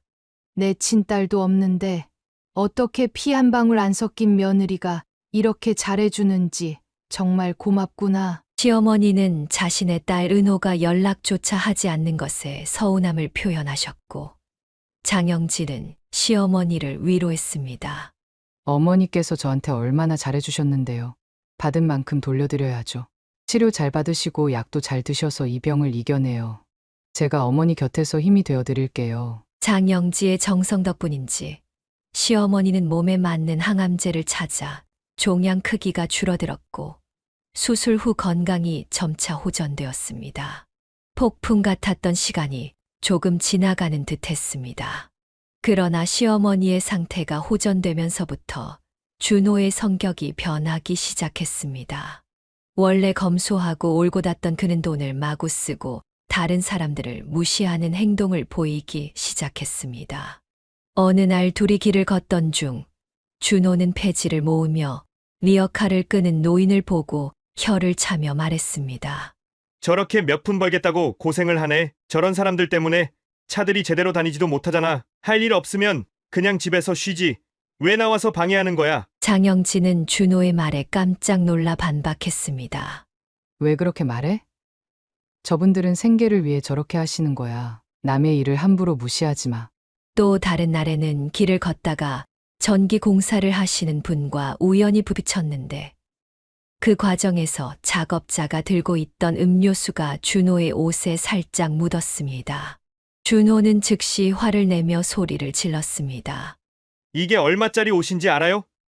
진짜 재수 없네. 작업자는 연신 사과하며 세탁비를 물어주겠다고 했지만 준호는 오히려 더 고압적인 태도를 보였습니다. 보니까 하루 벌어 근근히 사는 것 같은데 돈 많은 내가 너그럽게 넘어가 줄게. 가난한 사람한테 베푸는 거니까 고맙게 생각해. 장영진은 이런 준호의 모습에 충격을 받았습니다. 원래 이런 사람이 아니었는데 갑자기 변한 것인지 아니면 원래부터 이런 성격을 숨기고 있었는지 이해할 수 없었습니다. 더 이상한 것은 처음에는 스스로 먼저 장영지의 친정에 방문하자고 했던 준호가 시간이 지날수록 방문을 꺼리게 된 것이었습니다.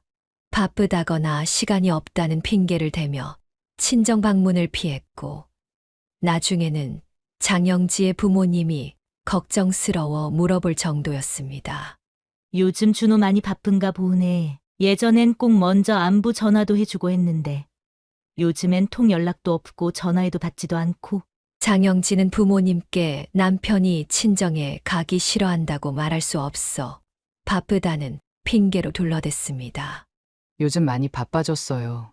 야근도 자주 하고 연락 자주 하라고 말해볼게요. 장영진은 남편 때문에 부모님이 서운해하시는 만큼 자신이 더 자주 연락드리며 상황을 만회하려 했습니다. 남편과의 관계는 마치 외줄타기를 하는 것처럼 위태로웠지만 그녀가 이별을 결심하지 못한 이유는 시부모님 때문이었습니다. 시어머니 간병 이후 더욱 가까워진 시부모님은 그녀를 진심으로 아끼고 사랑했기 때문입니다.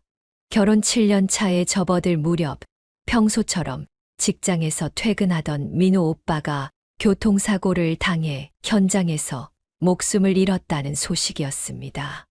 어머니의 흐느끼는 목소리로 전화를 받은 장영진은 처음에는 이 사실을 믿을 수 없었습니다. 엄마, 울지 마시고 천천히 말씀해 주세요. 민호 오빠가 어떻게 됐다는 거예요? 어머니는 울음을 참으며 겨우 말을 이었습니다. 민호가 회사에서 돌아오는 길에 사고가 나서 그 자리에서 하늘나라로 갔어. 나도 지금 정신이 없어서 병원으로 가는 중이야. 영지야, 이게 어떻게 된 일인지. 항상 따뜻한 마음으로 가족들에게 힘이 되어주던 민호 오빠가 이렇게 갑작스럽게 세상을 떠나다니 장영진은 이것이 꿈이기를 바랐습니다.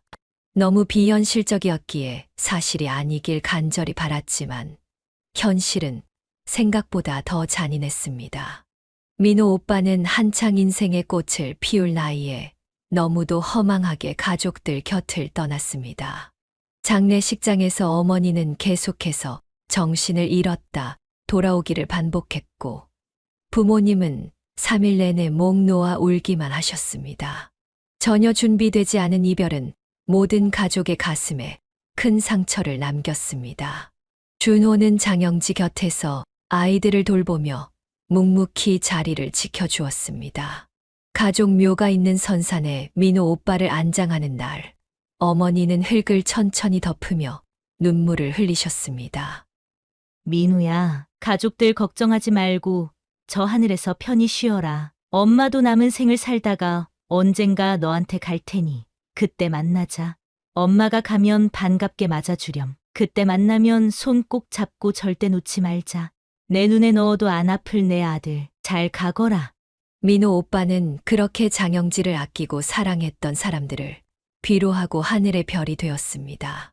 장례를 마치고 집으로 돌아온 날, 시아버지가 장영지에게 전화를 걸어왔습니다. 그는 진심 어린 위로의 말을 건넸습니다. 영지야, 오늘 장례 끝나고 돌아왔겠구나. 어떤 말을 해도 위로가 될 것 같지 않아서 전화하기가 망설여졌다. 장영지는 시아버지의 배려에 감사했습니다. 아니에요, 아버님. 이렇게 먼저 전화해 주신 것만으로도 큰 위로가 돼요. 정말 감사합니다. 시아버지는 따뜻한 목소리로 계속 말을 이었습니다.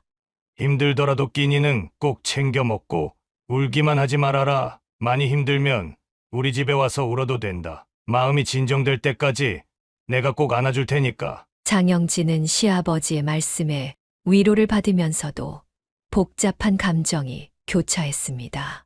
시아버지의 말씀이 더욱 마음에 와닿았던 이유는 이 시기가 장영지에게도 어려운 시간이었지만 시부모님께도 힘든 시간이었기 때문이었습니다.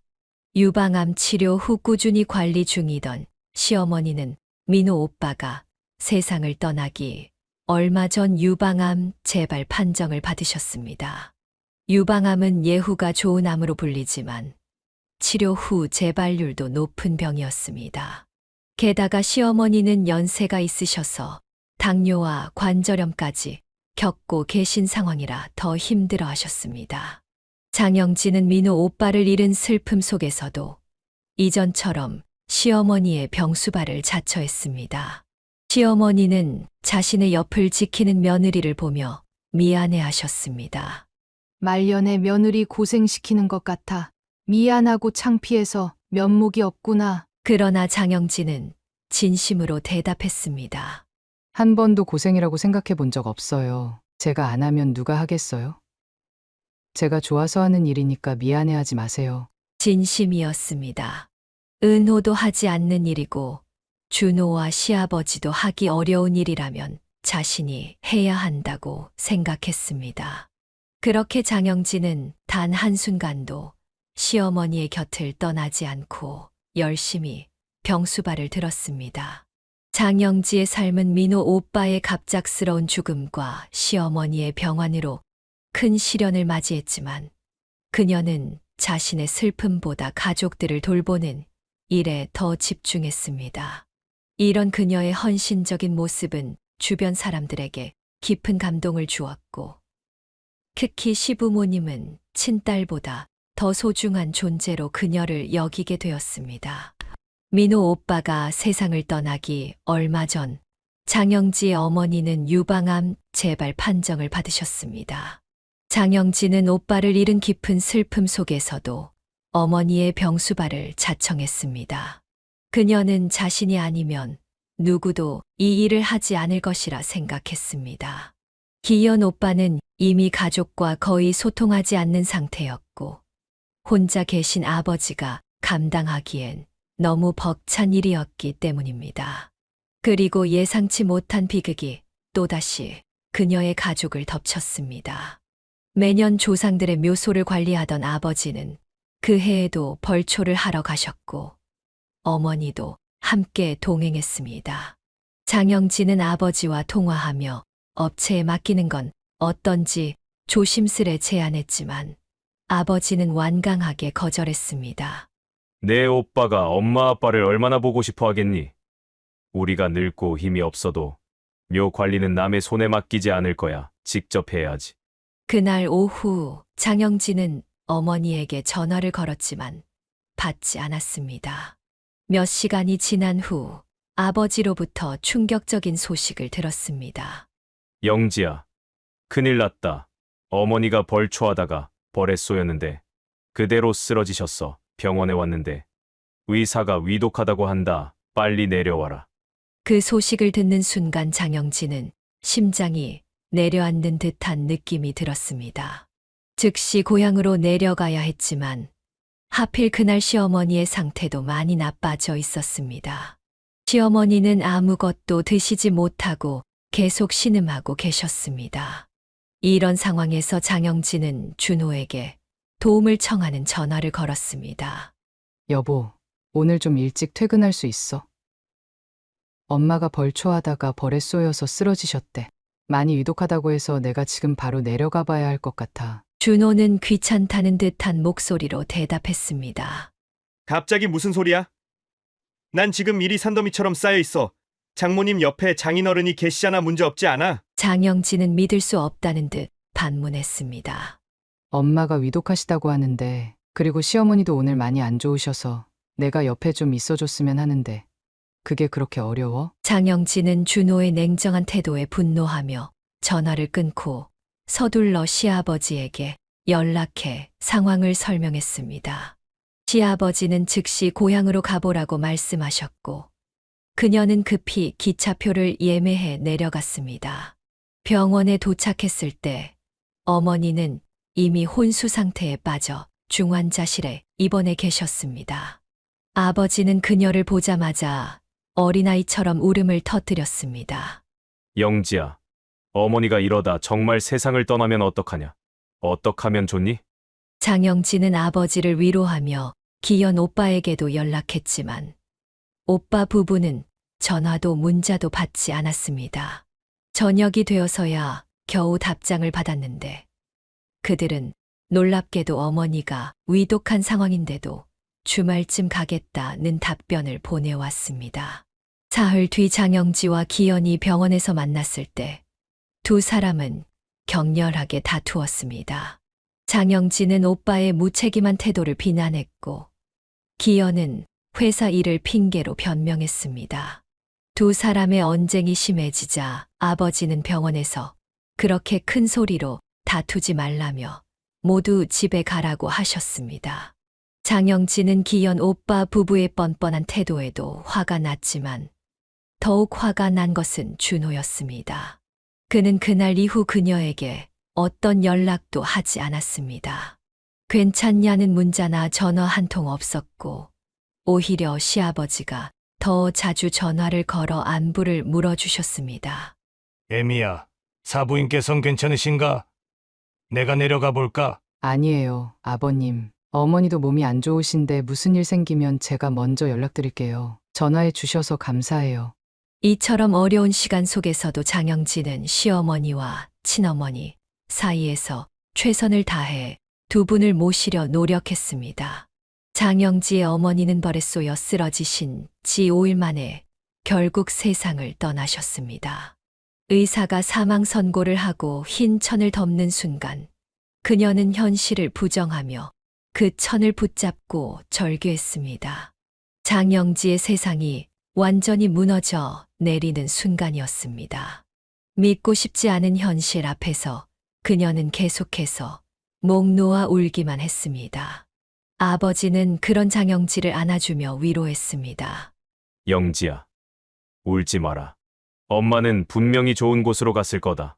그냥 조금 더 먼저 하늘나라로 간 것뿐이니까 너무 슬퍼하지 말자. 그 말을 듣고 장영진은 아버지를 꼭 안고 더 많은 눈물을 흘렸습니다. 그렇게 밀려오는 슬픔을 겨우 억누르며 장례를 치르는 과정에서 더 큰 실망과 분노를 겪게 되었습니다. 늦은 밤이 되어서야 기현 오빠와 지연 언니가 장례식장에 나타났습니다. 더 충격적인 것은 지연 언니가 검은 정장은 입었지만 장례식에 어울리지 않는 풀 메이크업에 하이힐을 신고 등장한 것이었습니다. 오빠가 사람이야? 내가 엄마 위독하다고 했잖아. 너희는 정말 짐승보다도 못한 사람들이야. 기현은 마치 연기하듯 슬픈 표정을 지으며 대응했습니다. 나도 마음이 아파봐. 눈이 다 부었잖아. 누가 이렇게 일찍 돌아가실 줄 알았겠어? 준호의 행동 역시 장영지를 분노하게 했습니다.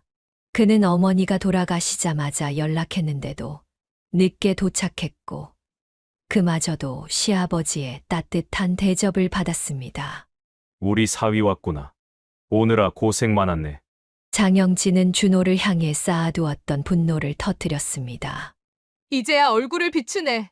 우리 엄마 위독하다고 그렇게 말해도 듣지도 않고 연락 한 통 없더니 이제 와서 걱정하는 척이야? 더 놀라운 일은 장례식이 진행되는 동안 벌어졌습니다.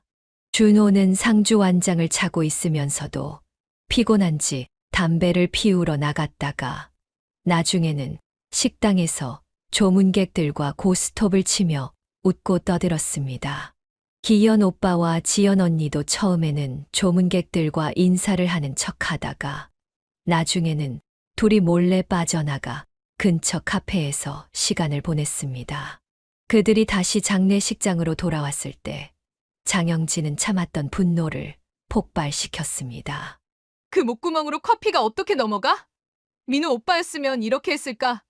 하늘에 계신 민우 오빠가 너희 꼴을 보면 얼마나 슬퍼하겠어. 결국 기현 오빠 부부는 상주복을 벗고 장례식장을 나가버렸고 준호에게도 장영진은 분노를 표출했습니다. 이런 모습 보는 게 더 힘드니까 그냥 서울로 올라가. 취했으면 들어가서 자. 이런 혼란 속에서 늦은 밤 장례식장으로 시부모님이 찾아오셨습니다. 서울에서 지방까지 택시를 타고 오신 두 분을 보고 장영진은 놀라서 달려갔습니다. 아버님, 어머님, 이 늦은 시간에 여기까지 어떻게 오셨어요? 시아버지는 담담하게 대답하셨습니다.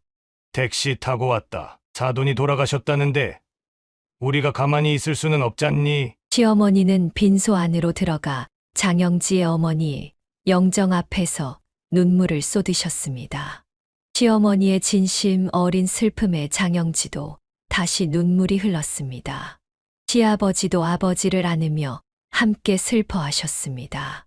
장영지는 이런 대비되는 모습들 속에서 삶의 진정한 가치와 인간관계의 의미를 다시 한번 깨닫게 되었습니다. 어머니의 장례를 마친 장영지는 깊은 고민 끝에 중요한 결정을 내렸습니다. 이제 홀로 계신 아버지를 모시고 살아야겠다는 생각이었습니다. 작은 오빠 기현 부부가 장례식장에서 보인 태도로 보아 아버지를 돌볼 리 없다는 것이 명백했기 때문입니다. 그날 저녁 장영진은 준호에게 자신의 생각을 조심스럽게 꺼냈습니다. 여보, 우리 집에 아버지 모시고 같이 살면 어떨까? 예상대로 준호는 즉각 반대 의사를 표명했습니다. 지금 제정신이야? 장인어른이 얼마나 대하기 불편한 존재인지 알아? 내가 내 집에서 눈치 보면서 살아야 한다고? 아유, 끔찍해. 절대 반대야. 장영진은 준호의 냉정한 반응에 더 이상 자신의 감정을 억누를 수 없었습니다. 그동안 시어머니를 간병하면서 효부 역할을 해왔는데 이제는 자신의 아버지를 모실 차례라고 생각했습니다. 이제 내가 아버지 모시고 살 생각이야. 그동안 내가 어머님 계속 병수발해드리면서 효부 노릇했으니 이젠 효녀 노릇도 좀 해보려고. 근데 내가 절대 싫다고 하고 반대한다면 나도 너랑 더 이상 같이 못 살 것 같아. 그래서 이혼하자. 준호는 장영지의 말을 듣고 오히려 안도하는 듯한 표정을 지었습니다. 그래, 바라던 바야. 나도 이렇게 사는 게 지겨웠어. 잘 됐네. 재산 분할 같은 건 걱정하지 마. 내가 깔끔하게 정리해 줄 테니까. 준호의 반응은 마치 오래전부터 이혼을 기다려왔다는 듯했습니다. 이런 반응에 장영진은 오히려 담담해졌습니다.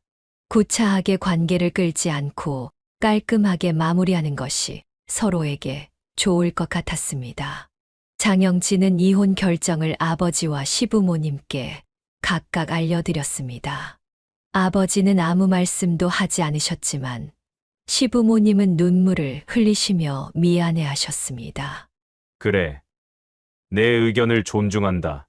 우리가 다 못난 아들을 둔 죄야 정말 미안하구나, 영지야. 시부모님은 마지막까지 장영지의 손을 잡아주시며 그녀의 행복을 빌어주셨습니다. 준호는 약속대로 깔끔하게 이혼 도장을 찍었고 아이들의 양육비는 한 명당 70만 원씩 주기로 합의했습니다. 재산 분할도 공정하게 진행되어 특별한 갈등 없이 마무리되었습니다.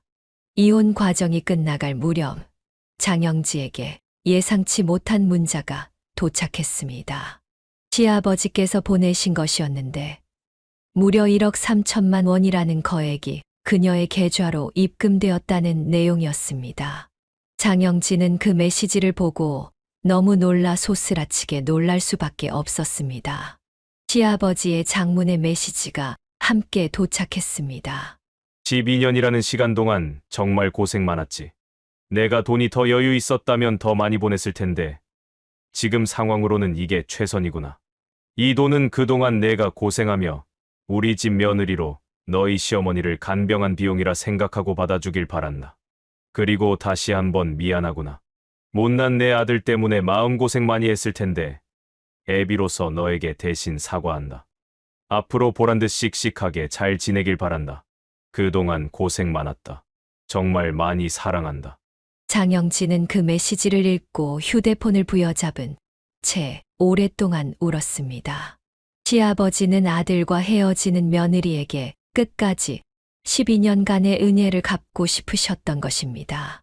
장영진은 어떻게 답장을 드려야 할지 고민하다가 진심을 담아 이렇게 보냈습니다. 아버님, 지난 세월 동안 아버님이 제 시아버님이라 정말 행복했어요. 남편과는 이제 남이 되더라도 아버님, 어머님과는 쭉 연락드리면서 지내고 싶어요. 그동안 정말 감사했습니다. 짧은 메시지였지만 자신의 마음이 시아버지께 온전히 전해지기를 바랐습니다. 이혼 후 장영진은 아이들과 함께 고향으로 돌아가 어릴 적 살았던 집에서 아버지와 함께 살기 시작했습니다. 아이들은 서울에서의 생활과는 다른 시골 생활에 처음에는 적응하기 어려울 것이라 걱정했지만 의외로 빠르게 적응했습니다. 준호와는 법적으로 남이 되었지만 아이들을 위해 월 1회 서울로 올라가 준호와 시부모님을 만나는 시간을 가졌습니다. 아이들에게는 아버지가 필요했고 면접 교섭권이 있었기 때문에 이런 방식으로 관계를 유지했습니다. 시어머니는 여전히 병원 중이었지만 장영지와 아이들이 방문할 때면 언제나 반갑게 맞아주셨습니다. 이혼 후 장영지는 이전과는 다른 삶을 살게 되었지만 아버지와 아이들과 함께하는 소박한 일상에서 새로운 행복을 찾아가기 시작했습니다. 이혼 후 장영지는 아이들과 함께 고향으로 돌아와 어릴 적 살았던 집에서 아버지와 함께 새로운 생활을 시작했습니다. 처음에는 도시 생활에 익숙했던 아이들이 시골 생활에 적응할 수 있을지 걱정했지만 그녀의 걱정과 달리 아이들은 놀라울 정도로 빠르게 적응했습니다. 아이들은 매달 한 번씩 아버지를 만나기 위해 서울로 올라갔고 그때마다 시부모님도 함께 찾아뵈었습니다. 서류상으로는 이혼했지만 아이들의 정서적 안정과 면접 교섭권을 위해 이런 방식의 만남을 유지했습니다. 아버지는 농사일을 계속하면서도 새로운 시도를 하셨습니다. 최근에는 비닐하우스를 지어 겨울에도 농작물을 재배할 수 있게 되었습니다. 추운 겨울에도 상추, 봄동과 같은 채소를 키워 안정적인 수입을 얻을 수 있게 된 것입니다. 어느 날 눈이 올 것이라는 예보가 있어 장영지가 걱정스럽게 여쭈었습니다. 아빠, 내일 모레쯤 눈이 온다고 하던데 비닐하우스 보온 덮개를 미리 덮어두는 게 좋지 않을까요? 혹시 모르니 고정도 튼튼하게 해두고요. 아버지는 이미 준비가 되어 있다고 말씀하셨습니다. 건너편에 사는 최 씨네 아들이 도와주기로 했어. 끈만 단단히 묶어두면 눈이 쌓여도 무너질 일은 없을 거야. 장영지와 아이들은 농사일을 돕는데 적극적으로 참여했습니다. 특히 아이들은 할아버지를 무척 따랐고 학교에서 돌아오면 아버지부터 찾았습니다. 가족이 함께 있을 때 아버지가 피로에 아이고라는 신음을 한 번만 내어도 아이들은 서로 먼저 달려가 마사지를 해드리려 경쟁했습니다. 이런 아이들의 순수한 마음에 장영지는 가슴이 따뜻해지는 것을 느꼈습니다. 아이들이 할아버지와 이렇게 끈끈한 관계를 형성하는 것을 보니 고향으로 돌아온 결정이 옳았다는 확신이 들었습니다. 시간이 흐르며 그녀의 삶은 점점 안정을 찾아갔습니다. 시골 생활은 서울에서의 삶과는 확연히 달랐지만 그 안에서 장영지는 잊고 있던 평온함을 다시 찾았습니다. 아침에 일어나 신선한 공기를 마시며 텃밭을 가꾸고 아이들과 함께 간단한 농사일을 돕고 저녁에는 가족이 둘러앉아 따뜻한 식사를 나누는 일상이 그녀에게 특별한 행복을 가져다 주었습니다. 가끔은 준호와의 추억이 떠오르기도 했지만 그 순간들은 점점 희미해져 갔습니다. 이제 그녀의 마음을 채우는 것은 아버지와 아이들, 그리고 고향에서의 새로운 추억들이었습니다. 시부모님과도 여전히 좋은 관계를 유지했고, 특히 시아버지는 일주일에 한두 번씩 문자로 안부를 물어주셨습니다. 장영지가 고향으로 돌아온 지 몇 개월이 지났을 때 예상치 못한 방문객이 찾아왔습니다. 기현 오빠였습니다. 장영지는 어머니의 장례식 이후 다시는 보지 않을 것이라 생각했던 오빠가 뻔뻔하게 집에 찾아온 것에 놀랐습니다. 기현 오빠가 갑자기 찾아온 이유는 다름 아닌 어머니가 남기고 간 재산 때문이었습니다. 장영지는 기현 오빠를 집 안으로 들이지 않고 문 앞에서 차갑게 대했습니다. 오빠의 뻔뻔한 태도에 화가 난 그녀는 결국 평생 처음으로 목소리를 높여 자신의 감정을 표현했습니다. 그 이후 기현 오빠는 다시는 그들의 집을 찾지 않았습니다. 아마도 장영지가 무슨 일을 할지 모른다는 두려움 때문이었을 것입니다. 장영지와 아이들이 고향으로 돌아온 지 얼마 되지 않았을 무렵 예상치 못한 방문객이 그들의 집 문을 두드렸습니다. 문을 열어보니 놀랍게도 기현 오빠였습니다. 어머니의 장례식 이후 연락도 없던 사람이 갑자기 나타난 것입니다. 장영지는 그를 집 안으로 들이지 않고 현관에서 차갑게 맞이했습니다. 기현은 마치 아무 일도 없었다는 듯 평소와 다름없는 태도로 방문 목적을 밝혔습니다. 그가 찾아온 이유는 다름 아닌 어머니가 남겼을지도 모르는 유산 때문이었습니다. 왜 왔어? 장영지의 차가운 질문에 기현은 잠시 주저하더니 본심을 드러냈습니다. 어머니께서 남기신 게 있으면 달라고 이런 말을 하려고 온 건 아닌데 장례식이 끝난 지 한참 지났는데도 연락이 없길래 혹시 내 몫으로 된 게 없나 싶어서 아버지께 직접 물어보러 왔어. 장영지는 그의 뻔뻔한 태도에 더욱 분노했습니다. 솔직히 이 집안 실질적인 장남은 이제 나잖아. 그럼 적어도 나한테 뭐라도 떨어져야 맞는 거 아니겠어? 장영지는 기현의 말에 어이가 없어 잠시 말을 잃었습니다. 분노를 억누르며 장영지는 단호하게 말했습니다. 어머니가 오빠한테 남기신 건 단 하나도 없어. 그리고 아버지께서도 그러셨어. 당신 돌아가시고 나면 가지고 있는 재산은 전부 내 앞으로 주실 거라고. 오빠는 콩꾸러기 하나 받아먹을 수 없다는 소리야. 알겠어? 기현은 그 말에 얼굴이 붉어지며 반발했습니다. 야, 그건 아니지. 내가 아버지께 이간질한 거 아니야? 그게 말이 돼? 장영지는 더 이상 참지 못하고 소리쳤습니다. 남 탓할 생각하지 말고 내 자신을 돌아봐. 어머니 돌아가셨을 때 어디 있었어? 장례식에서는 뭘 했어? 이기적이고 한심한 인간아. 다시는 우리 집에 찾아오지 마. 한 번만 더 이런 말도 안 되는 소리 하면서 찾아오면 그땐 정말 가만두지 않을 거야. 오빠도 알잖아. 내가 한다면 하는 사람이라는 거. 내 말 알아들었으면 당장 내 눈앞에서 사라져. 장영지의 단호한 태도와 분노에 찬 목소리에 기현은 더 이상 말을 잇지 못했습니다. 그는 무슨 말을 더 하려다가 장영지의 결연한 표정을 보고는 결국 아무 말도 못한 채 자리를 떠났습니다. 그 이후 기현 오빠는 한 번도 그들의 집에 찾아오지 않았습니다. 아마도 장영지가 정말로 무슨 행동을 할지 몰라 두려웠던 것 같았습니다. 장영지는 호적에 올라가 있는 기현을 법적으로 가족에서 제외할 수는 없었지만 그녀와 아버지 모두 그를 없는 사람 취급하기로 했습니다. 이 사건 이후 장영지는 아버지와 더욱 가까워졌습니다. 아버지는 그동안 기현에 대한 실망감을 가슴 깊이 감추고 계셨던 것 같았습니다. 이제 그런 감정들을 장영지와 나누며 두 사람은 서로에게 더 큰 의지가 되었습니다. 장영지는 이혼 후에도 시아버지와 계속해서 연락을 주고받았습니다. 시아버지는 일주일에 두세 번씩 좋은 뜻이 담긴 사자성어나 속담을 문자로 보내주셨고 때때로 전화로 안부를 묻기도 하셨습니다. 그런 시아버지의 따뜻한 관심은 장영지에게 큰 힘이 되었습니다. 어느 날 시아버지로부터 뜻밖의 이야기를 들었습니다.